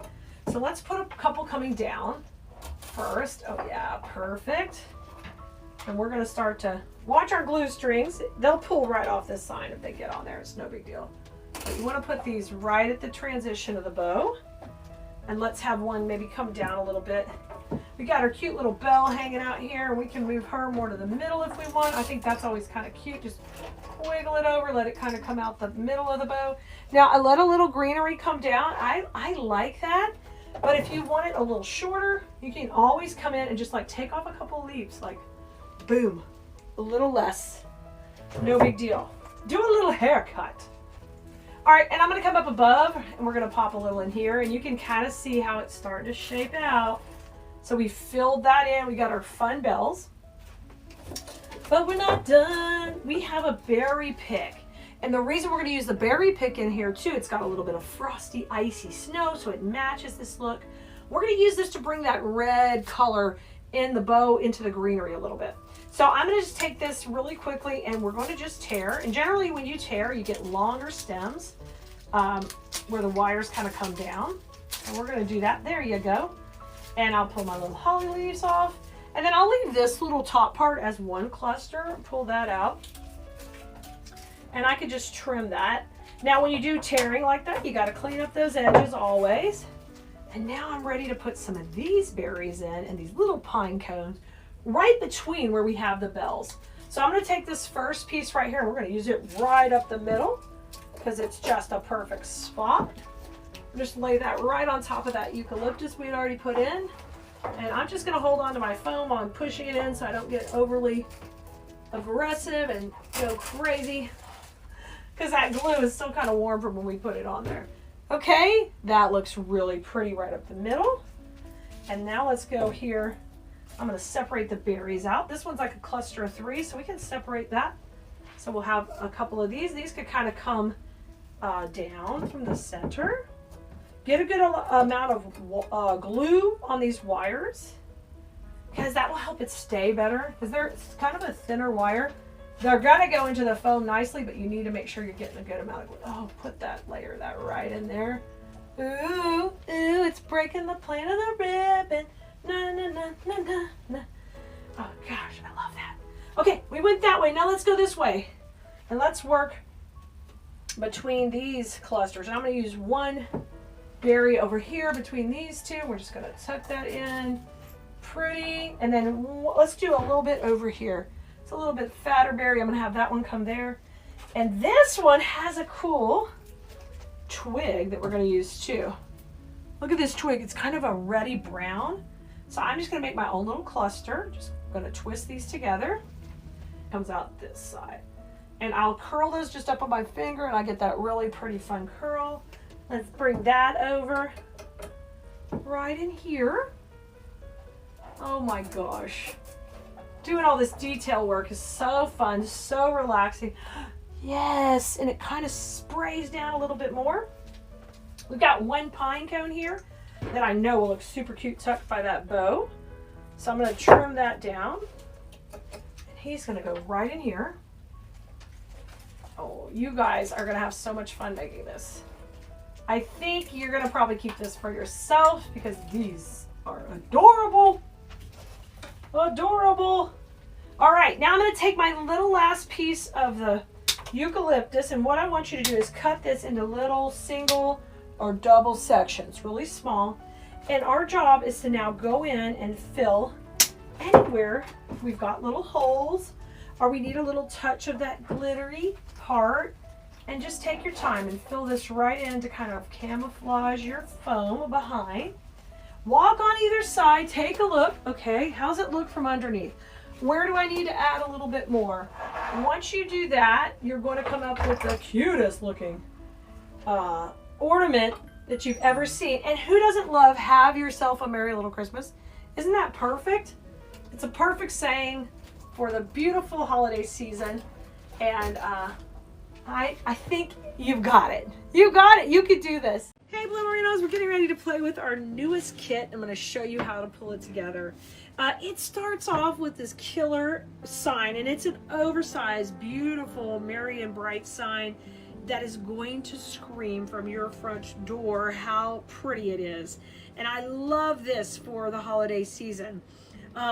We have already tied a bow to go with this project, so if you need it to learn how to tie the bow, just ask for the link to that video here. And no, it's always going to be also provided in the kit link to this whole kit, so you can see the bow video as well. But I'm going to show you how to put this one together. These are great for beginners or projects you want to do quickly.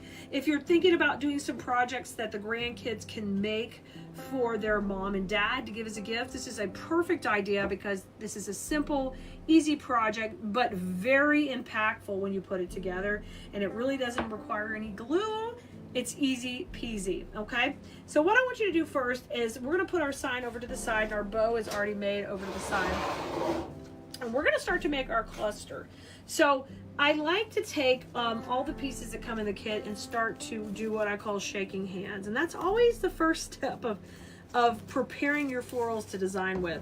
So whether I'm teaching in design school, in my class, teaching hundreds of ladies and gentlemen how to floral design every week, we still have to start with this part of the process, which means you're basically fluffing out your designs. And one of the things we generally do is we do what we call greening the base first. And that means we kind of set the perimeter, and that means set the background of the design. And we usually do that with greenery. And here in this particular kit is coming with this gorgeous flocked greenery in there. So what I'm going to do is take these and just kind of overlap them, crisscross them. So I have what we call a bow zone in here where the bow is going to go, and these are going to overlap. And once you start to attach these together, you have this really strong kind of swag base.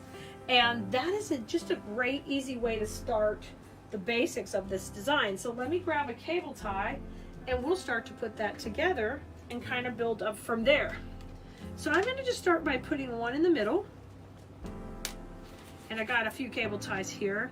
The only thing that does not come in the kit is like cable ties or wires, anything like that. You have to provide your own, but all the florals and the sign come in it. So I started by attaching this one at the center, and I'm not even going to trim that off yet. I'm going to turn it around because I want you to make this nice and strong. So I'm going to take and just gently attach this here. It's green. I'm going to kind of hide it behind. No one's going to see it. It's camoed. We're going to do the same thing on the other side. So I'm doing that on both sides, getting it all attached. These are too fun and just really kind of easy to do. One of my favorite things because they whip out really quickly. And a lot of times projects like this are just great in your Etsy shop too. Just simple little projects you can fill your shop with. I'm going to trim these all off. My wire cutters, and see, I've created this great strong base. Now bring the sign over so we can take a look at it and kind of decide how you want to lay out your project. This is a metal sign, but it's dimensional. Look at this. Look how cool the dimension. So it depends how you want to lay out your design. You could go just straight all across the top like I'm doing here. You could bend these and kind of have it swag down and go over the circular shape. Like bend it down. I think that's cute too. Another thing that's fun on a front door is just kind of go asymmetrical. Just go off to the side and let that puppy just pop out like that. I love that too. So this is kind of the look that I like. Out to the side, letting the sign be down. It's going to hang from here, and then this will be kind of a little bit cattywampus off to one side. So I love it.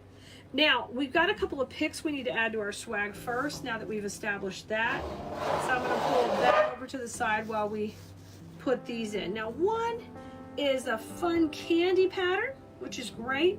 And I think it would be cute if we could kind of get a little of that going each way. So what if I take one of these and just swing it over? So when we put it down the middle, we get 3 candy canes working opposite ways. We didn't even have to cut or anything. I like that a lot. So I'm gonna stick with that. Just take and trim the excess part of the stem off right here. And no one's even gonna know that with the wire cutter. And we can go ahead and put our cable tie right down the middle again. Isn't that great? And because we're in here working in the bow zone, right in the middle, it's all gonna be covered. You're not gonna see any of that. So I'll trim that off. You can pull these candy canes out a little. I love that. And then just to kind of soften it a bit, we're gonna use one of these eucalyptus sprays with a little bit of berries. It's got a little bit of glitter. And I'm gonna use that piece kind of coming over here as an extra element in this section opposite than the candy. The 2 candy canes, so it's a little bit different, not all matchy-matchy, and I'll trim that off too. If you're in design school, you'll know that I'm big on not everything being so matching.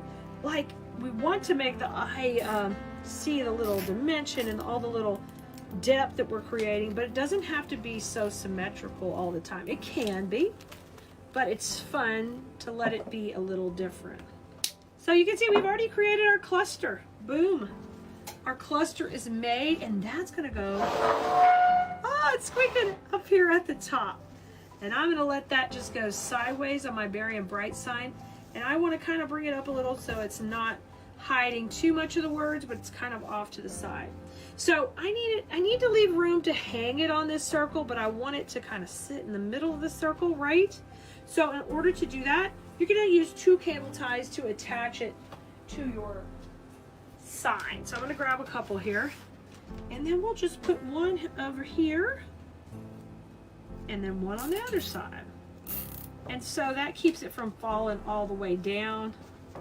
We got 2 on here in the middle of the circle. It's amazing how creative you can get with the cable ties and holding it on. You can always use wires or pipe cleaners, but I always find these can get a lot tighter than any of those and just hold up better in the long run. Okay, I'm gonna trim those off. And now we got all this mechanics here you can see, but don't worry, we're gonna hide that now and put our gorgeous bow right in the center. And look how cute! Now just attach this right to the spray. You don't have to go around the hanger. And you'll just, underneath my hand, I know you can't see it now, I'm just cable tying that in there. I'm trying to, but I love how cute this is. And I hope you want to try something like this for your home as well. These are just so fun, so easy. They make up in minutes. The thing that'll take you a little bit longer is the bow, even longer than the project. But you can see how much that bow makes it so cute and precious. Put those pine cones kind of popping through the bow, coming out. Let those tails come up. And you can tell we haven't even had to hide any of the words. Merry and bright with our beautiful swag right at the top. We nailed it, guys. We nailed it. Bloomerinos, I can't wait to see yours just like this. I can't wait to see it hanging on your door. You deserve something beautiful for your home this season too. And this one is perfect. Make it for you and your family, or, you know, give it as a gift, as a kit gift to a friend where they can make it for themselves and enjoy the whole process. And it comes with full rolls of ribbon, so they're gonna have extra ribbon to embellish other projects in their home. It's fun, guys. Hey, Bloomerinos, it's Kelea here with Keleas.com. Are you ready to have some fun? We are gonna make the cutest sled today. This is our base we're gonna start with, and I'm excited to let you know this is a kit.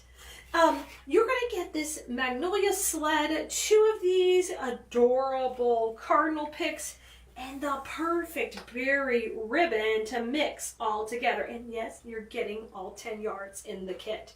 And on this one, you're gonna make your own sled door hanger. Of course, this is cute how it is, but we're going to take it to the next level. So I'm Kelea and welcome. We're going to have some fun. If you don't already like, subscribe, and follow us wherever you're watching, you're going to want to do that, of course. And if you've never gotten one of our kits before, you can grab one at Keleas.com. If you need the direct link to get one, just text us the word KIT. Text us KIT to 832-734-5201 and you can get your own kit to make this exact project. Okay, so the only thing that doesn't come in the kit would be like wire or cable ties, scissors, and hot glue. That's all going to be up to you to provide. Now this comes with a cute little jute hanger, but it's going to be so much cuter with the ribbon. So we're going to switch out the hanger first. That's an easy thing you guys can do. Whether you get this kit from us or you do other projects at home, take and just upgrade the hanger, you know, make it a little bit cuter. So we're going to do that with our adorable ribbon. So let's just start by putting a little knot on this side. And I want to make sure the ribbon looks pretty hanging over the edge here. I want to see that pretty ribbon overlapping. So when I do my knot, I'm just going to keep it really cute. I'm going to tie it kind of like a tie, bring it under, and then we are going to pull it a little bit around and up. So I get a cute little knot, or I can see my cute little ribbon. One more up here. And I like that little stitching showing. Let's bring it under. 2 of those is enough. This doesn't weigh a whole bunch, guys. It's light. Okay, and then I'm going to trim that off, and we can rotate this a little bit around the back. So you have it at the top, and then you got your cute little ribbon showing right there. Cut that little piece off, and knot one is good to go. All right, now, I don't think we need a big, long hanger on this one. I just want to keep it pretty simple. Bring it around. If you have a wreath hanger that you hang your stuff on, you don't want this super long, otherwise it's going to bang against your door. So keep it pretty simple. So I'm going to cut it about 6 inches beyond there, so I have enough to make my knot. And we'll just pull this off to the side, because I think we're going to want a bow on this too. Hey, the bow could be optional. You could do what you want on your design. But I know we're changing out this hanger because we're going to take it to the next level, of course. Now, when I want this to come around, I don't want to see the back of the ribbon, so make sure you're flipping that around. And then we're going to come from the front to the back. So I've got the pretty side showing, and it doesn't need to be too long. Something like this I think is just fine. That's probably about 8 inches. Okay, and a couple of knots here. Going around, bringing it under. There's knot number 1, and we'll pull that to the top up here. And then we're going to do one more, just so it looks nice and neat and clean. And I've just brought that over and around on itself. You don't have to overthink this too much. Just cute little knots that are kind of tucked to the top edge. And then this is wired ribbon, so we can fluff that all around. So we did a switcheroo on the hanger, and we put our own little cute hanger on because we're fancy like that. That's done. I threw that little nub in the trash. Okay. Now, this is super cute how it is, but we're going to put our cardinal picks in, and these have the cutest little cardinals and all this fun berry, and that's what's going to make this a little bit more dimensional, a little bit more sparkly before we put our bow in, okay? So take on these picks, and if you look at them, I'm the queen of breaking down picks. If you're in design school and this is a beginner project, but in design school we do more advanced projects that are just multi-steps, so we have to learn how to break down picks to make it quick and easy to create the process that we're doing. So I'm going to cut these with just about 2 inches. They don't need a lot. We're just tucking them into the base here with glue. And if you want to be in our design school class, we open up a couple times a year for new students. So get on our wait list. Just text us the word LINK, L-I-N-K, and text it to 832-734-5201. And you can replay this to get it again, or 832-734-5201. And just text us the word LINK, and we will send you the link for our class where you can learn to do higher end design projects. And not just the recipe how to do one, but the principles behind what we're doing, so you can repeat the process over and over and learn exactly how to do beautiful floral designs with silk flowers. Okay, I've broken it up into sections again, and I'm breaking this one down too. I don't want these stems really long. I'm just cutting them to about 1 to 2 inches here. And we're going to tuck it in behind that magnolia. Okay? Now, I've got my 2 cardinals, and they come with a little chunky piece of greenery. And one of the principles of design is kind of to work opposites. This looks like a swag, if you've ever designed a swag. So our transition point is right here at the magnolia. So put a little glue on here, and the neat thing is this has got a bunch of Christmas pine you can just tuck it into. Just tuck this right into here, and we're going to use her. This sweet little cardinal, she's going to look up and off to that side. So that means I need another one opposite. And this one we'll put in down here. Now, this is a little bit below the transition point, but we're going to still let her stick up slightly. We're just going to tuck her in right here.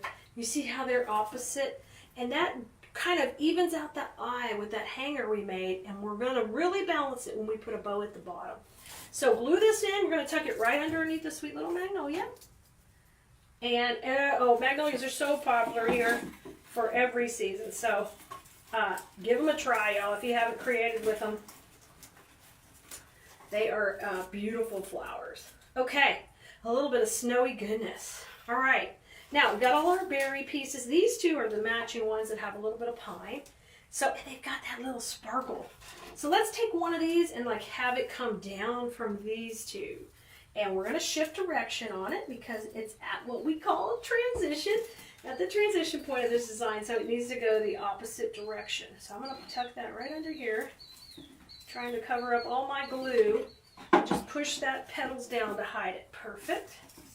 And that works between. Now let's put the other thicker piece in between the two cardinals. And I'm going to definitely shake hands with it. That's another design school term, guys. Shake hands means spread it out, fill it out, make it look beautiful.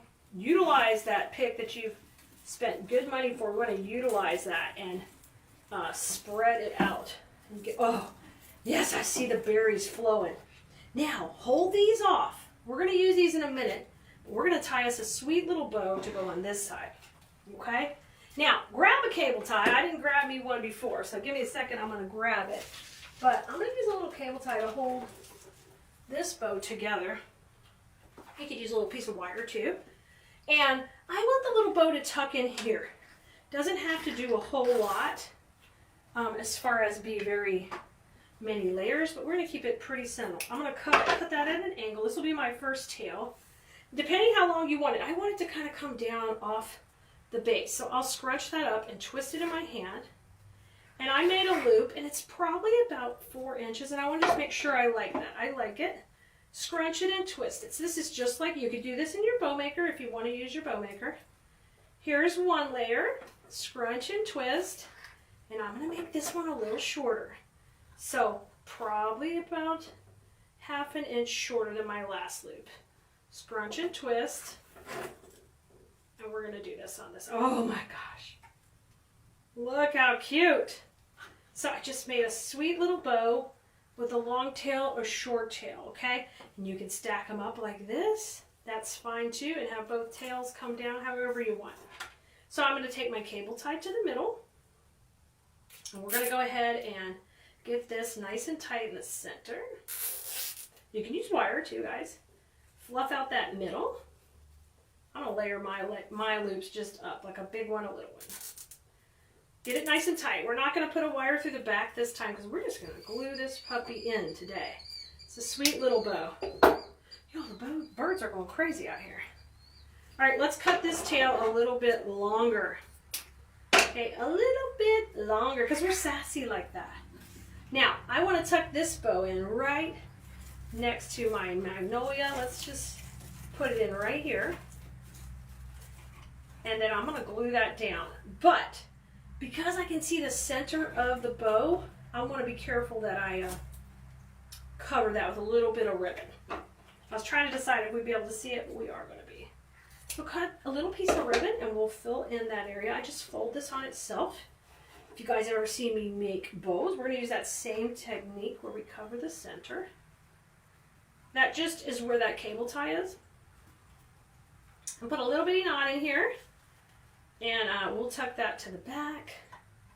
Okay, fluff this dude out. Those tails need to come down. She's looking cute.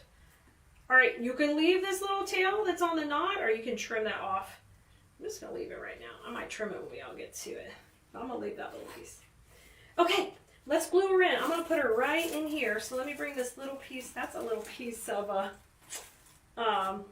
what do you call that? The one you kiss under. You guys know. Tell me in the comments.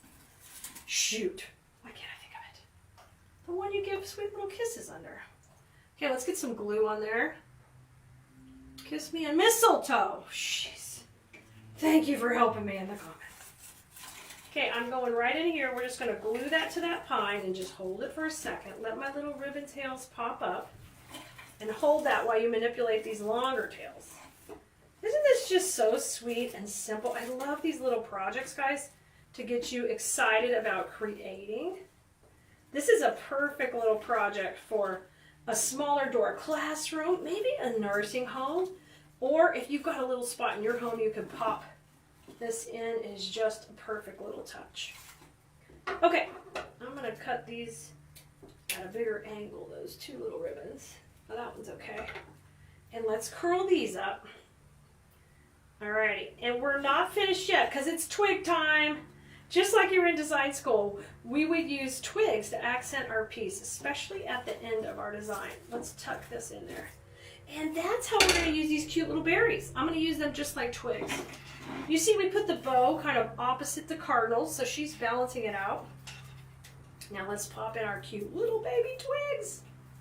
Y'all, I hope you're enjoying making this kit with us. And don't be a stranger, come back and watch us make more projects together, of course. See how fun these are to tuck in? Isn't that great? And don't forget, you can text us the word KIT, K-I-T, to 832-734-5201, and we'll send you just automatically, instantly, the link to this kit. And if you are watching later, you'll get the link to all our latest kits. So even if this one's sold out, you can find out and be in the know about what our latest kit is. And we can always send you the video too. Oh my gosh, it's so cute with these in here. I got one more little piece. Let's put this on the end. So don't be afraid to use your little berries to accent like little fun twigs. Just put a little glue, pop them into the pine. I'm going to alternate this bow just a little bit. I think I'm going to go up and down just like that. And we did it! We made our own sled door hanger.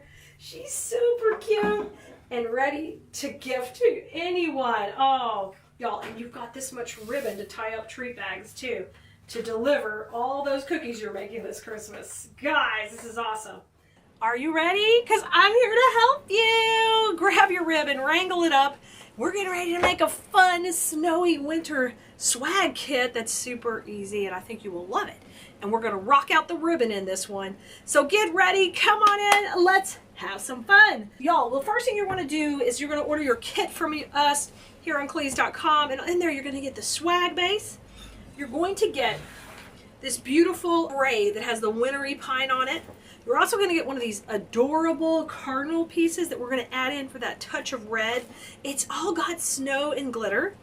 And then you are going to also get 2 full rolls of ribbon.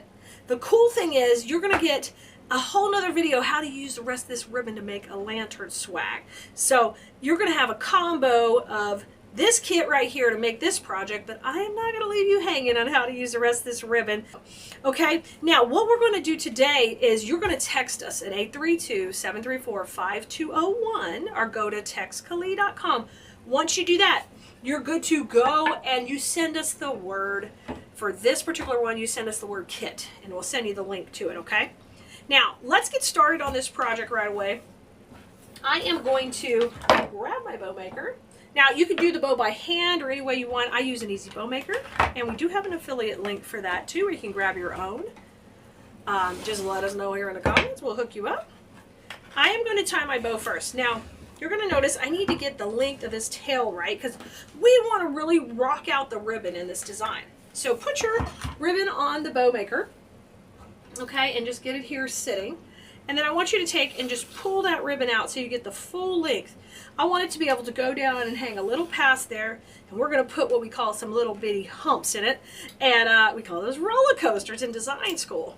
And if you've been dying to join our design school, you just got to get on the wait list. You're going to head over to textkelea.com, and you are going to send us the word link, L-I-N-K, and that'll hook you up with what you need.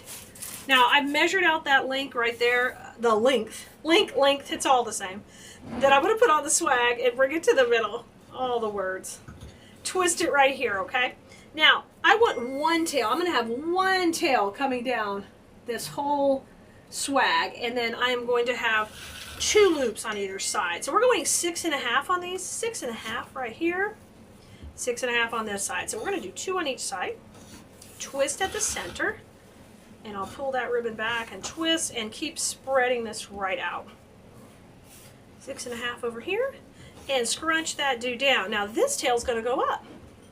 So the other part of our swag kit is got this right here, and I want this to be able to be at the top of my swag. So this tail, I need it to be able to flow through that whole piece. So I'm going to cut it a little bit longer, and we're going to dovetail that. And I'm just going to take and fold that in half and get a nice sharp dovetail right there. Boom! And that one can go in.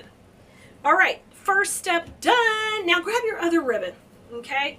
We've already got our links decided with our first ribbon, and we're just going to go right on top of this other one. So I'm going to start off by matching the tail length here, and you can make it a little shorter or a little longer, whatever you prefer. I'm going to come in and twist that. So that's going to be my long tail at the bottom of the swag. And now we're going to do a simple, let's go at 5.5, so we're an inch shorter than our other loop of this pretty stripe. These always go good together. So we've got berries on the one ribbon, stripes on the other. This tail's going to go up and just match the length of this one. Okay, so you just measure it out, and pretty simple. And then what I want you to do is dovetail that. I think it's time for new scissors, or sharpening the scissors. Are your scissors getting dull too? Man, we're cutting so much. We've been getting our all of our projects done. All right, now I'm gonna grab my cable ties, and we're gonna go ahead and pull this dude off. So I'm gonna run that right underneath on the right, and then pull this through so that the tail will be on the left up here, and I'll have a little bit of motion. Actually, it's gotta go this way so you catch it. You can't push it over. You gotta go on the same side.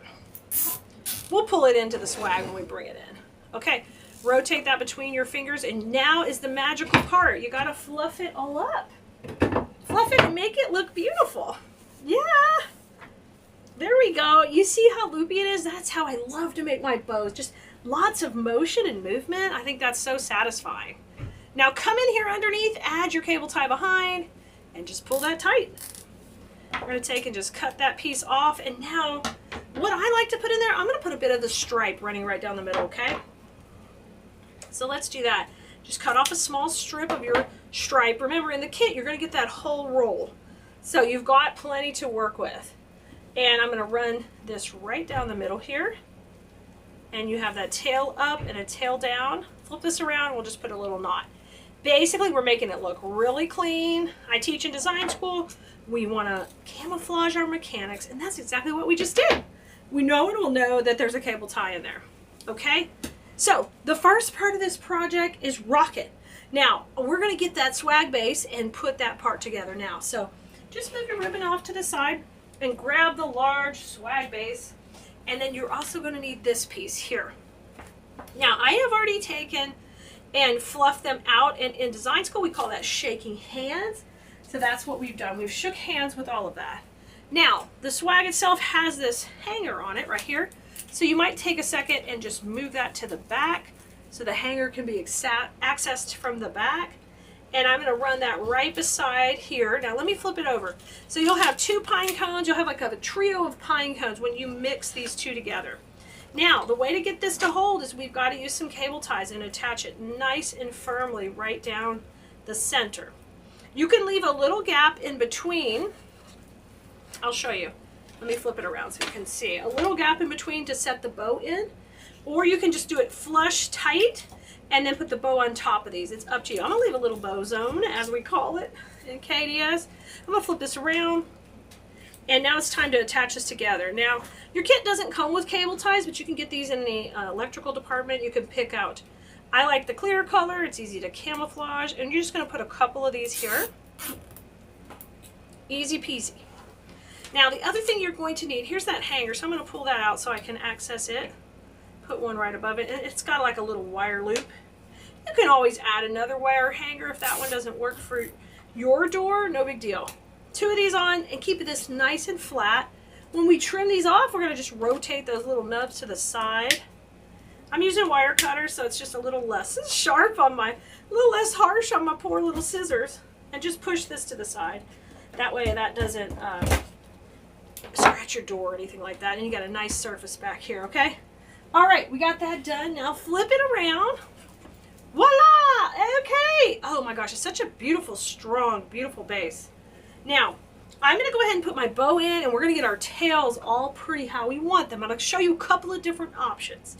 That's so fun. When you make yours, you can do yours anyway. So let's take this one in, put it right down the center. Okay, and here's our tail running down the bottom. So I'm going to give you a couple of options, but the first thing we have to do is take that cable tie and attach this right to the middle. Okay, this goes in the center of that area we left where we have our 3 pine cones. Just so pretty placed in there. And then once that's in, I'm not going to get it too tight to start with. We can always tighten it up later. Cut that piece off, and then we're going to manage that tail to look beautiful. Y'all, this is just a great transitional piece. You could even pop some gorgeous hearts in here if you wanted to make it more Valentine-y. I'm just making it pretty in winter, and you could always pop in the hearts if you wanted. Now, I love the stripe mixed on top of the berry. I think that's really pretty. And what I would do is I would just kind of tuck this under the first pine cone right here, and then let this tail come out this way. So you have this beautiful flow. Isn't that beautiful? That's one option to do the tail. And then here at the top, if I was doing that, I'm going to do this tail the opposite way. See how this curls this way?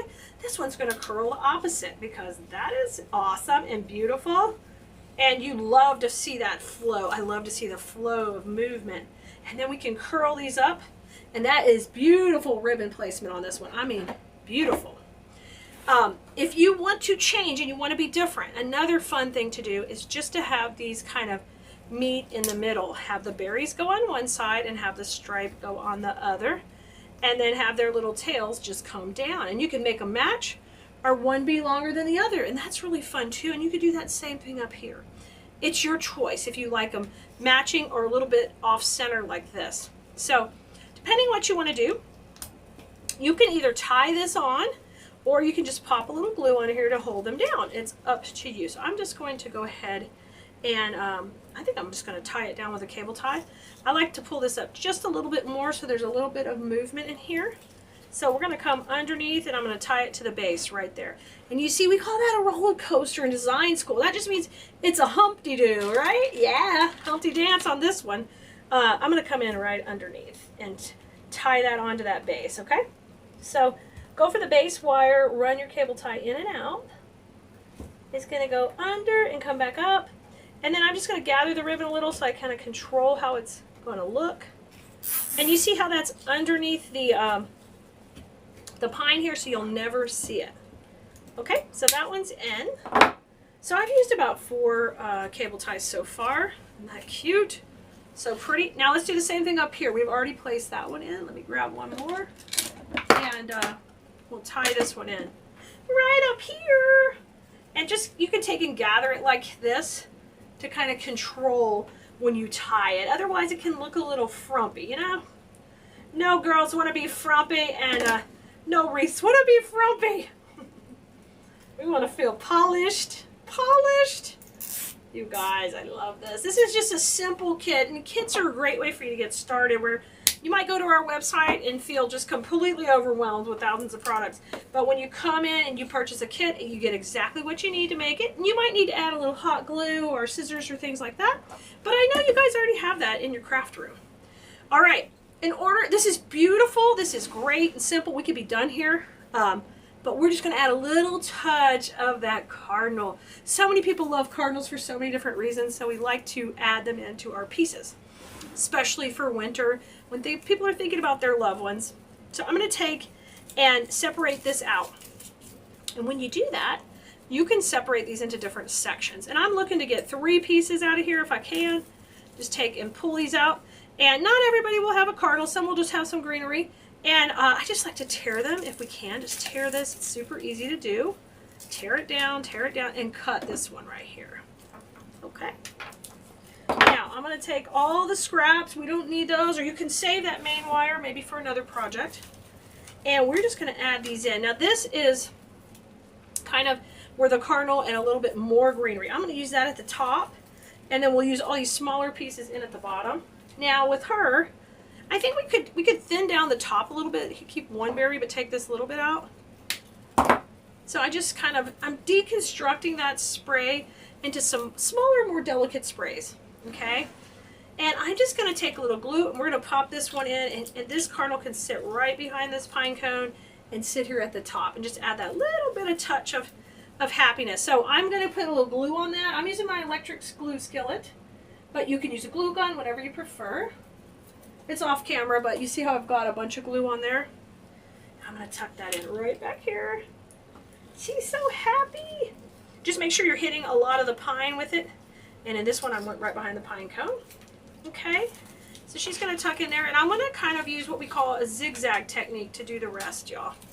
So just what it means is we're going to add a little to the left and then a little to the right. It's easy way to do it and work your way down. If you're a little unsure about your placement, what you can do is just tuck them in before you glue them. Okay, so there's that one. These just have some fun little berries, a little bit of greenery. This is where we have our cable tie where we tuck that ribbon in. We trim these off. We've got one more cardinal, and I'm going to think about where I'm putting her in just a second. Let's shake hands and fluff this guy all out. All right, let's come in here. That's super cute. And I'm thinking about where I'm putting these. I'm not just shoving them in. You see how I'm zigzagging? Important, guys. If you want to be a high-level designer and make pieces that people want to pay more for, you have to do more than just push it in. You have to think about where it's going to go and how the eye picks up those things. And I think what would be really precious is if we went ahead and put both of these baby cardinals up here at the top like they are together. So let's come back in and glue everybody in and make her look marvelous. Okay, let me put this one right up here. She's got a nice long wire. I'm going to take and trim that a little bit. Get the glue on her. And come on here, and you notice how her head is facing the other way? That's on purpose. So these have alternate heads facing. Think about that when you're putting your stuff in, okay? Now I'm going to come in right here, and we're going to go under those pine cones. And I'm going to get a good amount of glue where I can go in on top of this base right here, and that will hide all of that. And this just little bit of accent piece, because it's green and it's not brown, it's really popping out. I mean, the green and the brown are popping out against all the white of the winter snow here, and that looks adorable. And this is working like a twig, which I use twigs. I love, love, love twigs in my designs. They just give you this higher perceived value, this designer look, with just a little bit more effort. Okay, here's our last one. Oh, I love this, you guys. I know this is a kit you could really have fun with, and you can make it to go on your door the rest of the season after you're done with the holidays. And if you wanted to make it more Valentine-y, you could use this exact same piece, just pop a little heart in here, any kind of little heart. You could even print you out a cute little heart and laminate it, pop it right in here and make it temporary, pull it back out, and your cardinals could be shining also if you wanted to. So there's just so many different variations, but I can't wait for you to play with this adorable zigzag ribbon, you guys. Looks amazing. All right, go have fun with flowers, and if you haven't texted us yet, do that. Make sure you like and follow us wherever you're watching this video, and don't forget to like and follow all your favorite creatives. If you hit that bell icon, you can subscribe or follow us wherever you're watching this. We would love to see you again and come hang out with us. Yes, it's time. We're going to make the cutest gingerbread arrangement, but we're going with a different color scheme. We're going with snow and pink. It's going to be stinking cute, and we're going to make it right here in this container, and I'm going to show you how. So let's get started. Gingy's ready. This is our newest kit. It is available on the website, of course, and we'll have the link here. You can ask in the comments. Be happy to help you find it. So here's all the pieces that do come in the kit. You get the lollipop, the curl, the pink sprays that have the glitter on them, then some of this beautiful frosty greenery, including some long spiky ones and some short fillers. And of course the cute gingerbread comes in there and the container. The only thing you're going to need for this on your own would be hot glue, wire cutters, and some floral foam to put in the container. So I'm going to make mine in this container like permanently so I can sell it. So I'm going to glue in my foam to kind of get started. So before you start doing anything, cut a couple of pieces. This comes from a big long sheet. And I cut a small one to go in the bottom and then a little bit larger to go on the top. I want to go down just a couple of inches in here.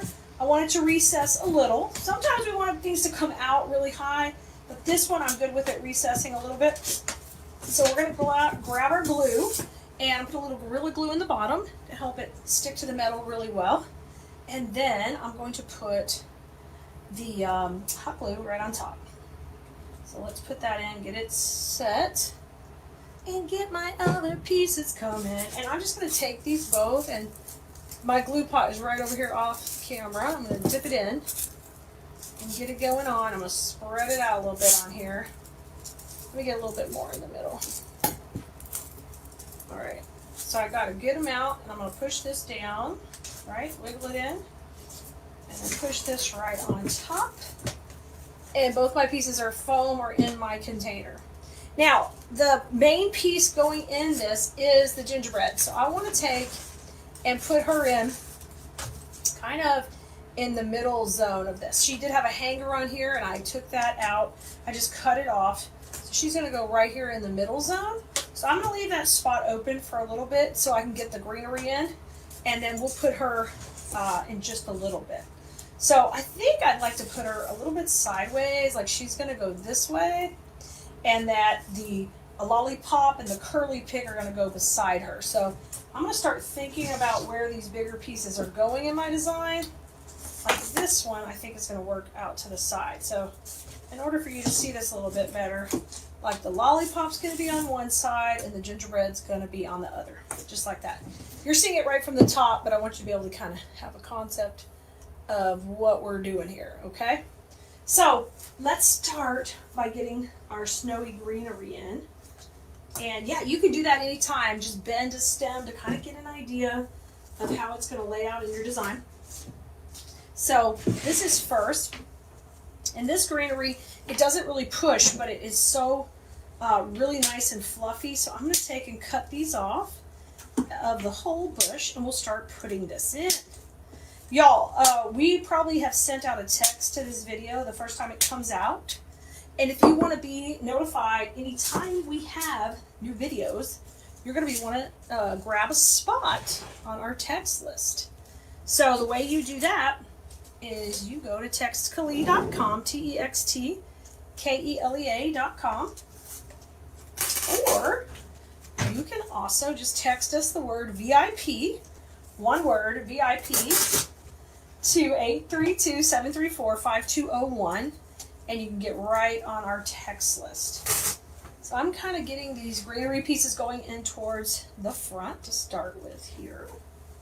Just like that. And so this is what you're seeing from the front. So I'm going to bring these down a little bit. And let's have a little going around the back. I'm going to use the larger pieces kind of on the ends here.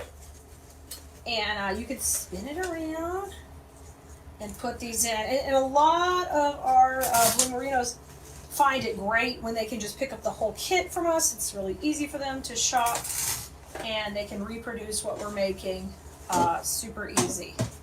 Okay, so all the snowy greenery's in. We're giving it a little boost. Now, in order to put Miss Gingy in, we're going to take, I think we'll turn her a little bit this way, just for a little bit of fun. And then she's also a lot of fun if we just give her a little bit of a tilt like this. Put her into the side. I think that's whimsical. So let me go ahead and add like a little wire or a wood dowel here to the base of her leg. And I tell you what I'm gonna do. I'm gonna cut off the bottom of the candy. I don't need too much, about 3 or 4 inches. About 5 inches. Okay, and it's covered, this stem is covered in cute little ribbons, so you're going to trim that off. Then I'm going to add a little glue because I want to keep that cute little detail here. So just gently wrap that back around so it sticks into the glue. And then we'll glue this one too when we get ready to put it in. But this piece right here could be how we're going to attach her in to our arrangement. So I'm just going to take and push it into the bottom of that leg. A lot of our wreath attachments are foam, so it makes it really easy to work with. All right, so when I get ready to put her in now, like I talked about at an angle, we're going to push her in right over here, okay? We're going to push in, and now she's kind of jetting out and up just a little bit. And she's on a wire stem, so you can see exactly how she's going to look right there. Isn't that cute? I love that. Okay, I'm going to get y'all a little bit more room on the camera. Okay, so she's in. And let's take and put the lollipop over to the other side. And I know I want it behind her, so you can see what's going on here. I'm going to take and put this one over here behind her. Okay. And that way you can see how this arrangement is kind of coming together and how someone would see it on a table. So we have the container. I've got Mr. Gingy here on this top part, and the lollipop will go on the other. So let me take and put a little glue on there to hold that ribbon on.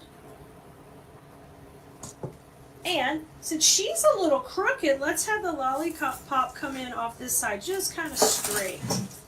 Okay, and those are both in the background. Oh, isn't that cute already? So cute. Now, I've got some spiky greenery that we're going to add right to the middle. But if I put the whole bush in, it's a little too much. Like if I just put that in, it would cover up a little too much.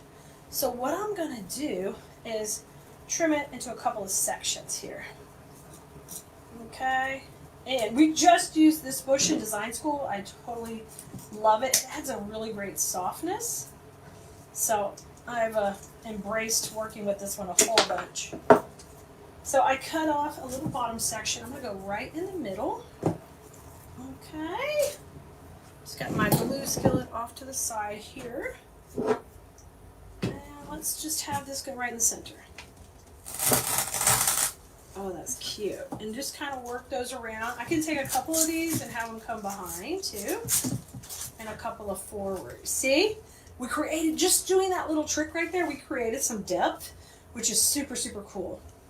Now, I'm going to take this and divide it into two more pieces, and then we'll use a little on each side, okay? So just get in there, section it out. Make sure when you cut it, though, you leave a little bit of stem, or you're going to have to put them all in just one at a time, right? All right. Let's put one going into the right. I'm working a little bit more in the foreground here. Beautiful. And one out to the left. And now she just looks like she's in this snowy, snowy wonderland, which I love that. Because it's almost like it's sugary snow. It's not regular snow, right? Awesome. All right, we've got one more of our flocked bush. We have our really neat curly picks, and then we've got our spiky, icy, snowy pieces to go in. So our curly spray here, I know I'm going to use it kind of in the foreground, and you have to decide, do I want it to go this way, over here on this side, or do I want it to kind of go over by my gingy? So, or we can cut it into sections, but this one's actually easier to use all as one. So let me trim it down, and we'll decide.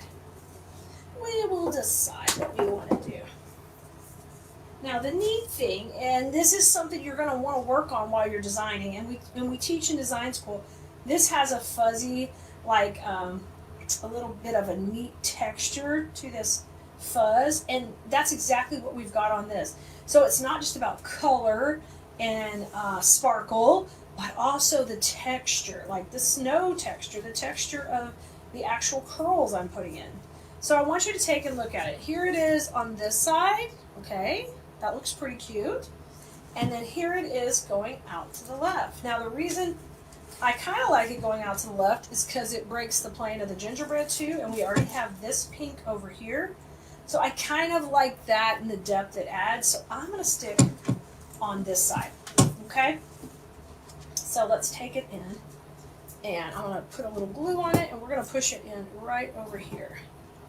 So I'm getting some glue on it. And then we're going to push this dude in right here. And give it a nice push into that foam where it's going in good and strong. Oh my gosh, how cute is that? And I like for the curls to break the plane of the container. That's something we also talk about in design school quite a bit, and how important it is. The depth in your design definitely helps create a higher skill level, and the appearance is just a little bit next level. All right, that's looking awesome. She's super duper cute. She's loaded with fun pieces. And these you can curl up tighter or leave longer. I'm going to go ahead and start to use some of my glitter sprays. And the neat thing about the glitter sprays is that they are totally perfect to add a little sparkle, a little height to the whole design. So we're going to take and separate this into a couple of sections, and you just pull them off. They come off pretty easy.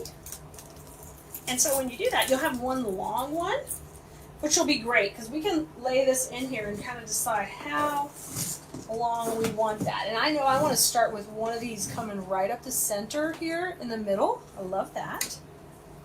And how about a little bit coming over here to the right? I'm just laying these in first to kind of get an idea.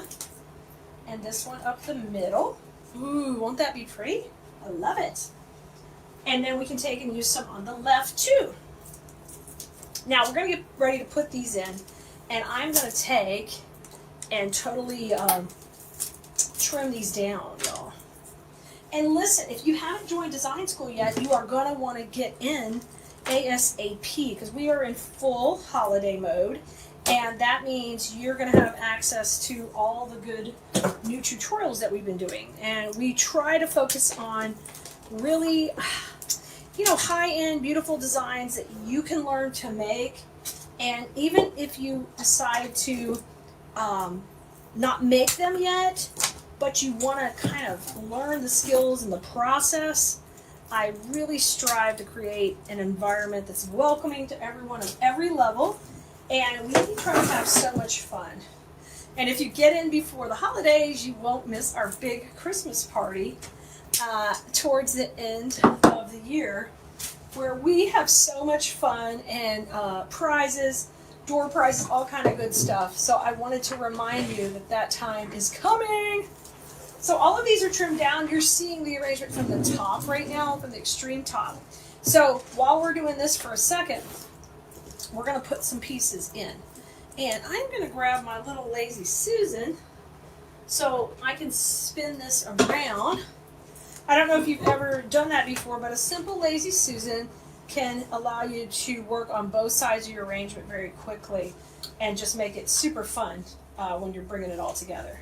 So here she is. We're going to add our glitter pieces. So I'm going to start with some of these taller ones in the back.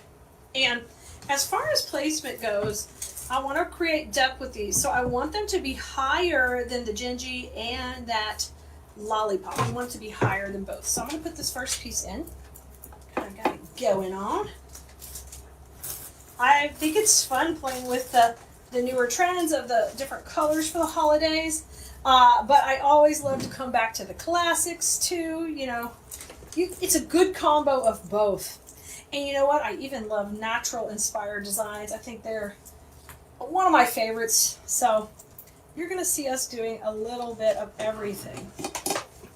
Okay, now I'm going to take this one. I loaded her with glue, and she's going to come out over here to the right, kind of in front of the gingerbread, layering it out a little right here. Okay. And then I'm going to come on the right side and do the same thing. So we create the illusion that all these twigs are coming from the same area in the arrangement, and that really helps with the shape of the design. So keep that in mind when you're doing your first centerpieces, or when you're grabbing this kit.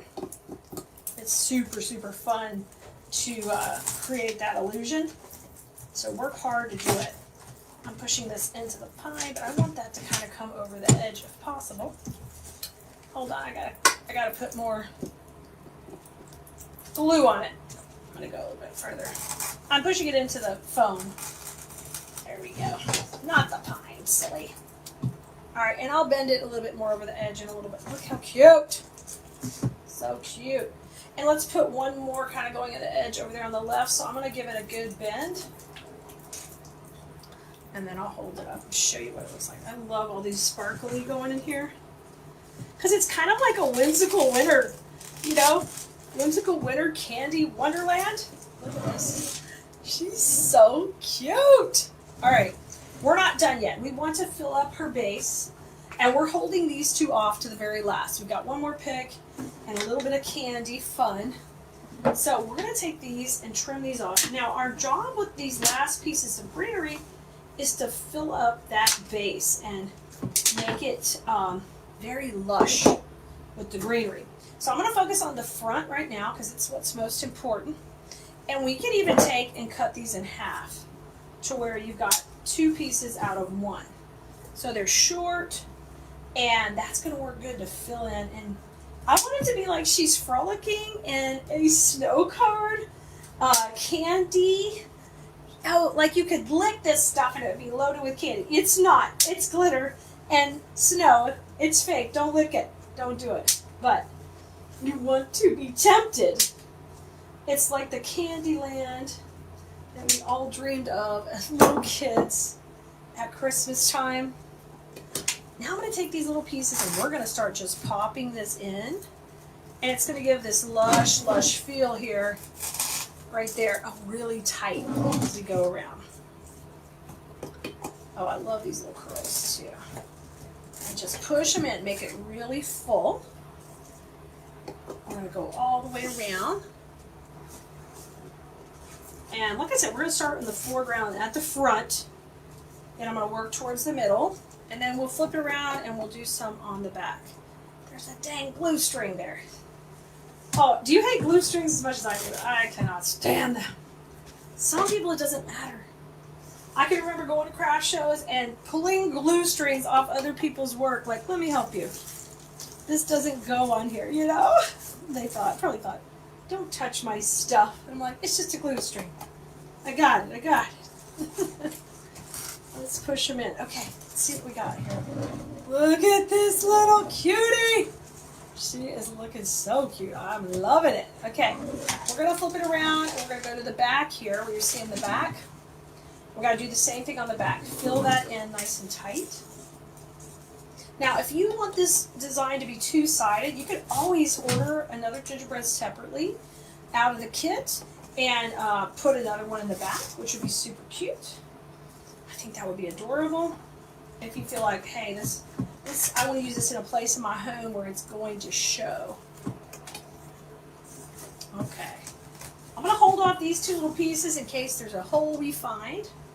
But let's finish off the front and make her look amazing. Oh, she already looks amazing. She's so stinking cute.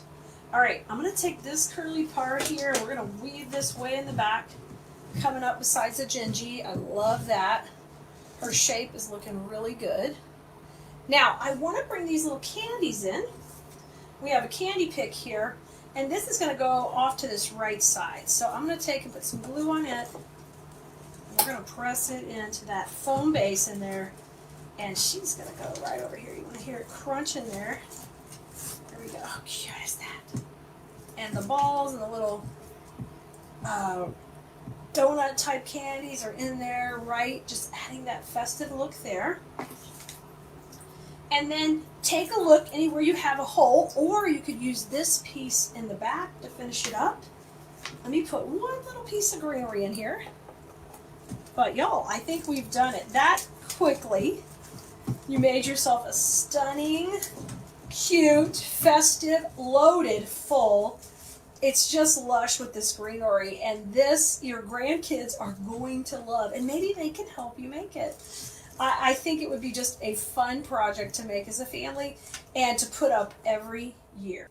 Little burritos, are you ready? We are going to make the cutest arrangement right in this container. And I think you are going to love it. You guys, we're starting with our kit here that has all the pieces we're going to need to create our design. Several pieces of the pine, a little elf with his cute little hat and the bell, and these little whimsical balls. It's just a really fun kit and real pretty green and red poinsettia pick. The really neat part is this is going in a top hat container. And the neat thing about that is I can use this, I can make this arrangement and they're permanent, which I do recommend doing if you're going to give it as a gift or sell it. Or I can go ahead and take and just not glue it in if I'm going to use it for myself. So I can use this for candy or other things, other times of the year, or whenever I want something cute. Like, it's just red and white when I turn it this way. So you can make it just on the foam and not glue it in. You can choose. Now I'm going to make mine to sell, of course, probably after I decorate with it for a while. So we're going to start to get our base ready to rock and roll. So with my container, what I want to do first of all is I want to make sure I am getting some floral foam to go in there. And you can pick that up anywhere you want. You can even get that at the dollar store. I like to use the really nice foam that is dense, okay? You don't want the sandy kind. So I'm going to take that and cut it into smaller pieces that will go inside my container. Now, in order for me to get kind of a size here, what I'll usually do is just kind of press this into the foam a little to give me a little outline. And I know I've got to make it smaller than that because of the size of the bottom of the container tapers in. I just like to score my foam. I'm going to do here, just score that. And we'll cut that on either side, just kind of score. And then you can just, anytime you're doing a small piece, you can just take and pop it, just like that. And we've got one little piece. And then I'm going to take and cut it a little bit smaller, make sure it'll fit in there. And we're just going to build that up from the bottom up. So there goes one piece, and I'm going to put another one on the other side. And you want to try to get the side it's sitting on the flat as possible, okay? So I'm going to put one right next to it. All right, boom. So those both in there glued together are going to work perfect. So what I'm going to do is I'm going to put down a little Gorilla Glue in the base. That always helps it adhere a little better to metal. And then before, just so this can get set up sooner, I am going to grab my glue pot, which is heated up and ready to rock and roll. Hopefully heated up. I had it heated up, and I got it all plugged up and forgot to turn it on. That doesn't work, by the way. You can't just plug it up and not turn it on. So I'm going to take and put these both in the bottom of this container with some hot glue, and that's going to help us get set up right now, ready to go, and everything's going in. So there's the front of my container. Here's my foam right in the middle, ready to rock and roll. And now I'm going to start to build up my design. You guys, if you don't want to miss another video just like this, you're going to have to get on our text list. That's how we notify you that we're live or we have new content. That's why you want to be on the text list, okay? 832-734-5201.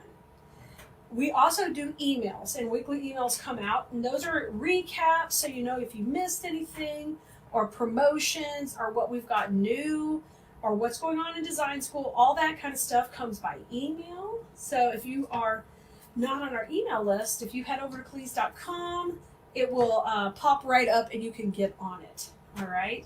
So email is good to stay in the loop, but if you want to be hot and heavy on what's brand new and be the first to grab the supplies or the first to see the video, that's the text list. So you can go to textkelea.com, or you can go to 832-734-5201. Text us the word VIP, and that will get you on the list.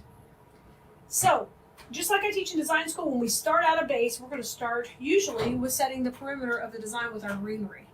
And that's what we're going to do right now. So I'm going to take some of my pine, and I'm going to cut these to where they each are their own little stem here, okay? I'm going to take and trim these. So everybody has a little bit of wire on their stem, okay? 1, 2, 3. Let's do 2 of those like that. So we can kind of get some good filler going in around. Now, you are getting 5 of these in the kit. So you've got lots of them, and we're going to use some up higher. We're going to just start off by putting these around the outside. So we can get some motion going. Let's do it.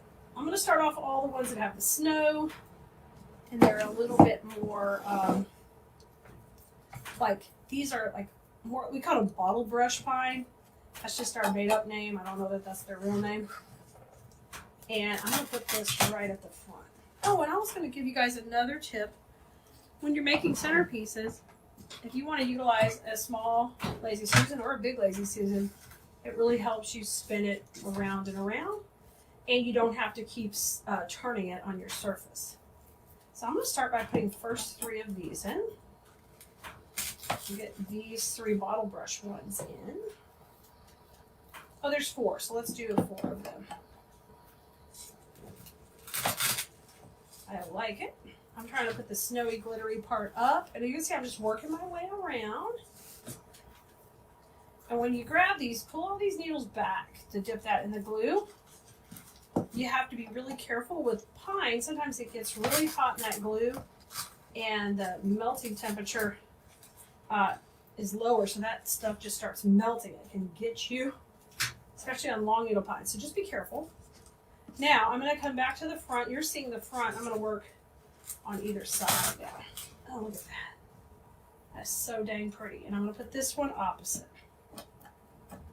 So we're just starting to kind of get our base filled out with our greenery. Okay? So that's the first start to our centerpiece. Now I want you to take and use one of your longer pieces just full on. So I'm going to find one of my prettiest ones. This is really pretty. And we're going to use this full on right running up the middle because it's going to round the whole design.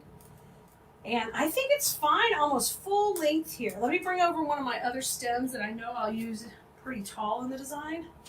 So if this guy is in here, and I trim him down a little, kind of lay them together and see what you think. I think this is good, so I'm not even going to cut it down. I'm just going to take and load that with some glue. And I'm going to push that right in the center. Here's my artwork on the hat, so that's the cute little holly, and that's going to go right in the middle. All right, now put these aside. We're coming back to these in a little bit. We'll be filling with those, but right now we are good to go. Now I want you to grab the same pick we had pulled out, and this is a great spray because it's loaded with goodies. It has these pretty leaves, this beautiful poinsettia, and it's got all the glam, plus it's got some of the bright green that's also on the container.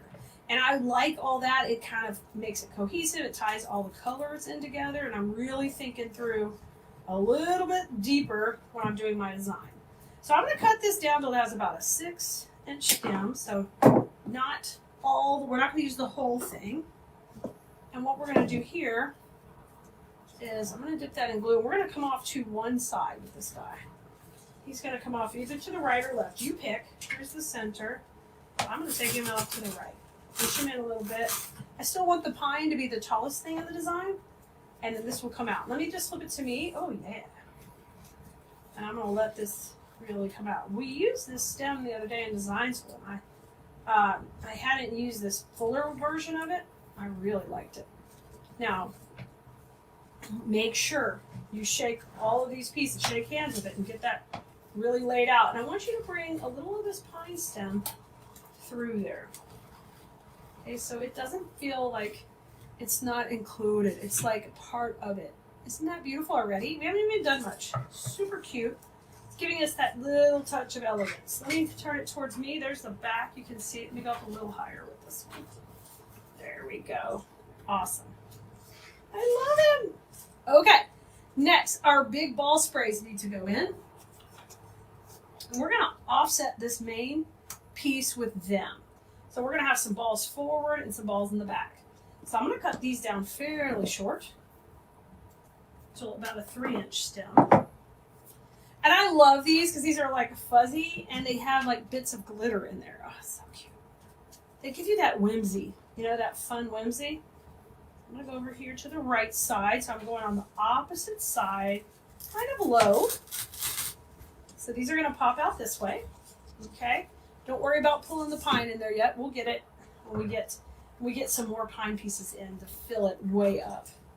And then I'm going to use the other piece just in the back. I'm going to work opposite in the back here. So I'm going to trim that about the same height. And that way in the design, they're kind of in the same level. And they're gonna look really cute in here. Go to the back, go to the back. You are so cute. All right, I'm gonna try to kick these up a little. So here's what we got going in the back. It's really cute. And our front is really cute. All right. I think you can do this. This is so super duper cute. Our next step is to add our elf. Y'all, this kit is easy to make. You just have to add foam, and I think you're gonna really enjoy it. Don't forget, if you want to do projects like this, higher level projects, learn more about design, lines, structure of your design, and how to create movement, depth and dimension. I always talk about that because it just means more money when you sell your work. I'm your girl. I'm your girl. And I would love for you to come join us in design school. This is my going on, not quite yet, but I'll be in my 28th year of business coming up. And it's absolutely something I've loved doing. And I definitely do what I love. Okay, coming into the right. I'm pushing this little elf out to the side. Push him all in. And he's just gonna pop out the side. Look how cute! Super cute. Let me turn him towards me so I can get him in a little deeper. I'm gonna pull him back out because I hit a piece of the pine in there. Come here, buddy. He's gonna go a little bit more out.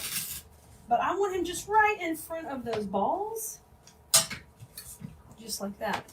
So all of our big pieces are in. Now it's time for us to create all that depth we're talking about and dimension. We're going to add some more pine to the front.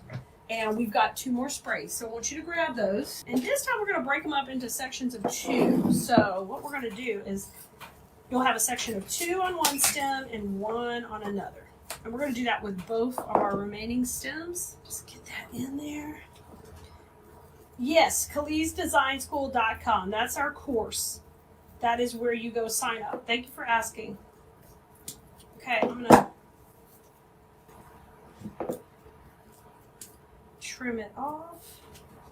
And what we're going to do first is I'm just going to come right here to the front, and we're going to take one of these double pieces, and we're going to have that come in right from underneath this cute little ball in the front out to the side. So I kind of have to see it when I'm putting it in, but then I want to feel this hit the foam in there. Yeah.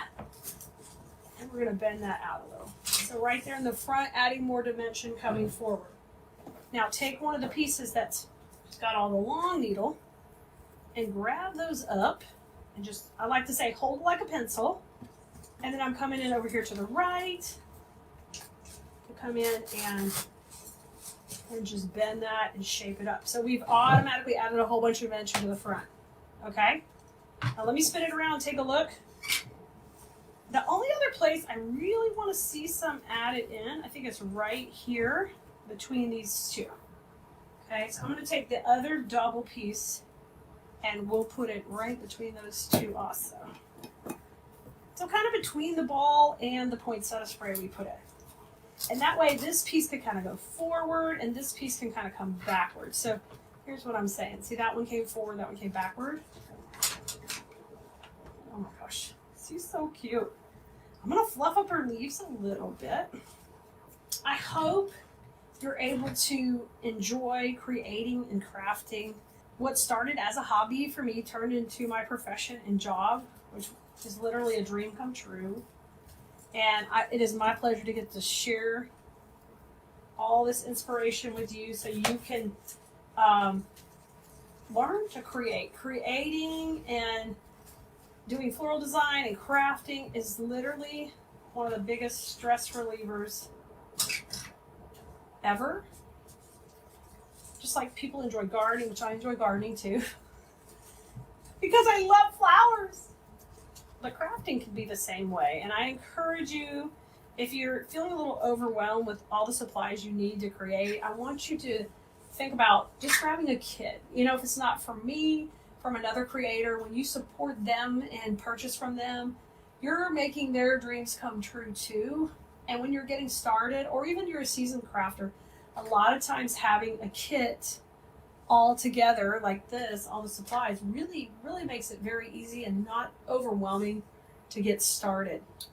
All you're going to need to do is have your own glue, your own wire cutters, and you'll just need some floral foam. Hey there, Bloomerinos. Good to see you. It's Kelea here with Keleas.com, and look at this. Our latest kit is ready to rock and roll, guys. In this kit, you're going to make the most beautiful Christmas wreath, and look at these full 10-yard rolls of ribbon you get in here to make a stunning wreath for your front door, and it even includes the wreath base. So come on in, let's have some fun, you guys. If you need the link to the kit, you're going to text us. Our number is 832-734-5201. Just text us the word link and you're going to get in on this kit, and you will get all the supplies you see here. The only thing you'll need to do is, of course, if you want to use a bow maker, you'll need your own bow maker and some cable ties, scissors, and just a little bit of hot glue. You can see I've got my electric skillet ready to go.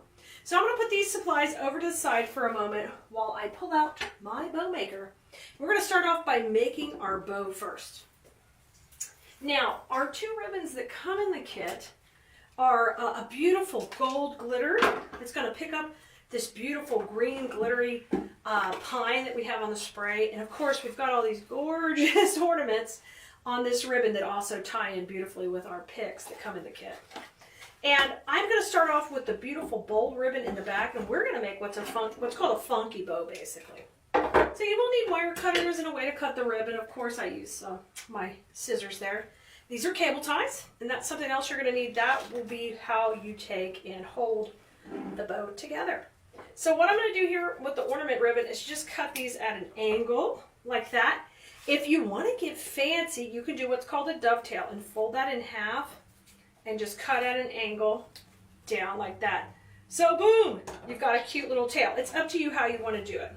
So I'm going to start off, I like my tails to be at 8 inches on this type of bow. So 8 inches, come to the center and twist. And you can make this bow just holding it in your hands also, guys. You just twist and hold it in the center. So this is a smaller bow, so I'm just going to go out at 6.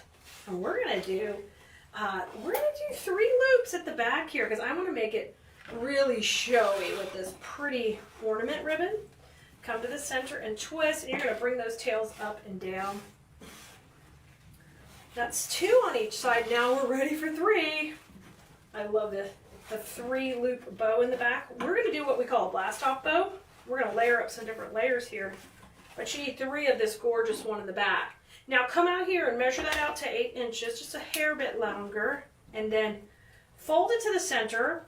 And I'm going to cut at an angle up to the corner.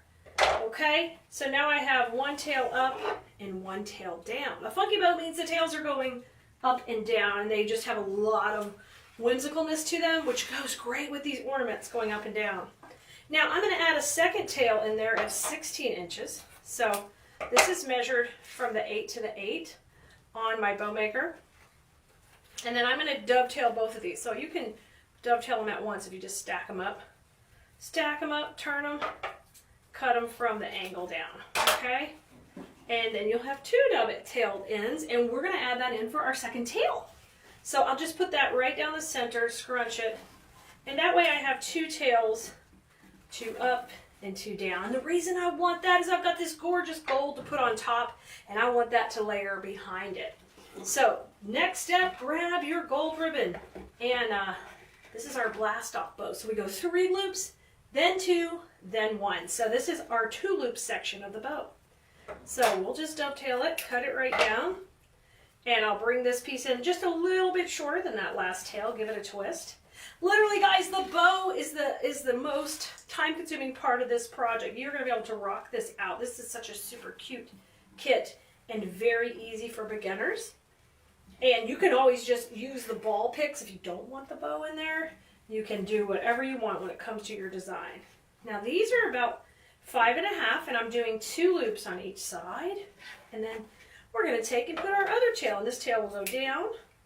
You see how pretty that is in there? It's just a neat contrast to have that meshy type glitter on top. Ooh, so juicy, guys. Juicy ribbon, Blue Merinos. I love it. Now we come in with our last little loop in the front. And this time I'm going to have this tail go this way. Just take and dovetail that one too. And we'll bring it, just a shorty, 4 inches, little cute little tail. Boom, coming up. Now I am going to take and do this loop at about 4 also. So not just a nice little tight loop. This is our one twist and scrunch when you get back to the middle. Bring those up and down. Look how cute it layers up like that. So pretty. And I'll dovetail this last one. Cut from the fold up. Pretty, pretty. I love it. So now what we're going to do is we're going to take it off the bow maker. So go a little slow here. Take your time. Cable tie runs right beside the dowels. You guys, if you need a link to the bow maker, just send us the word bows on our text list at 832-734-5201. You could also send us the word kit if you want to grab this kit. 832-734-5201, and that is texting. So it's texting on your phone, just like you would a friend. Text us here at Keleas.com, and we can send you those links automatically back to help you out. If you're already on our text list, just open us up as a contact on your phone and send us the word kit, and we will shoot it back to you. Okay? Isn't that pretty? It's looking good. All fluffed up, all good to go. I'm going to pull this off and move it to the side. Now, you're going to need to add a cable tie to the back because that's how we're going to put it on our wreath when we're all done. You can put a wire in the back also, but I prefer the cable ties. So those don't come in the kit. You'll need to provide your own of those. But you can use a wire also. Okay, I like to put the gold down the middle for just a sparkle right up the center will be so cute. And we're doing that to hide our cable tie. So what you want to do is about a 10 to 12 inch piece of ribbon. We're going to take and fold it on its side and run that down the middle. And that just hides the plastic part of the cable tie. You won't see it. You'll have a nice finished center, y'all. If you're in design school, you know how much I really believe and talk about the details. They matter so much. And this is a detail. It's a detail in our design. So we really want to take advantage of popping that glitter ribbon in there. Okay, and if you need the link for design school, you know you can get on our list, our wait list when class opens again. Just send us the word link for that one. And I'll shoot you that link for our class where you can learn how to do higher level floral designs. This is a great starter, but we can take you to the next level when you're ready. Okay, our bow is good to go. Now let's grab out all the rest parts of our kit. We have our 2 rolls of ribbon. Here's our pick. Here's our wreath and our large spray. So I'm going to put the bow to the side, and I'm going to show you the easiest trick to deal with this large pick so you don't feel overwhelmed in its placement.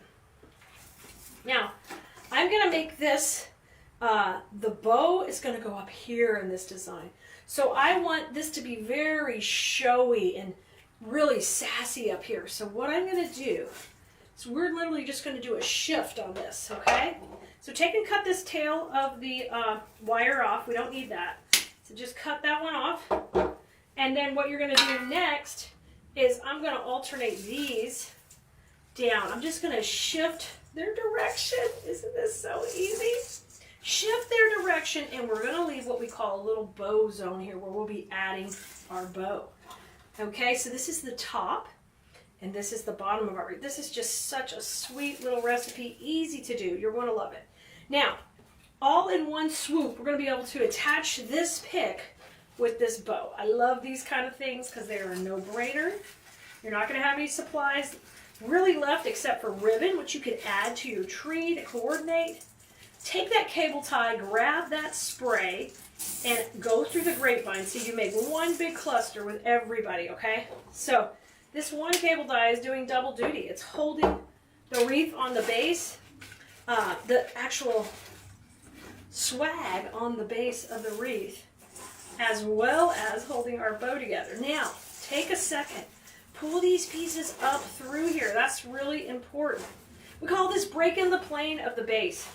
You really want to break the plane to let this extend out and be gorgeous. Look at this. Look at this. Was that fast and easy? We still have this cute little pick, and there's a couple little things you can do with it. You can put it down here and have it kind of sass out down here and make a little another bow. So cute. Opposite bows are super cute. Because we're making this on the 14-inch wreath base, I like to just add this one in right in here to kind of extend that line from top to bottom.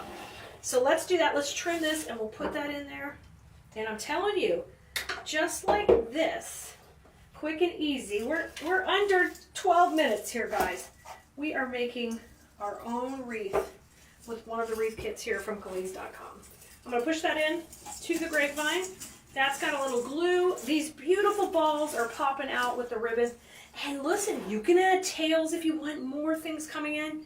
You've still got quite a few yards of gold and this one left from the kit. You can add it however you want, guys.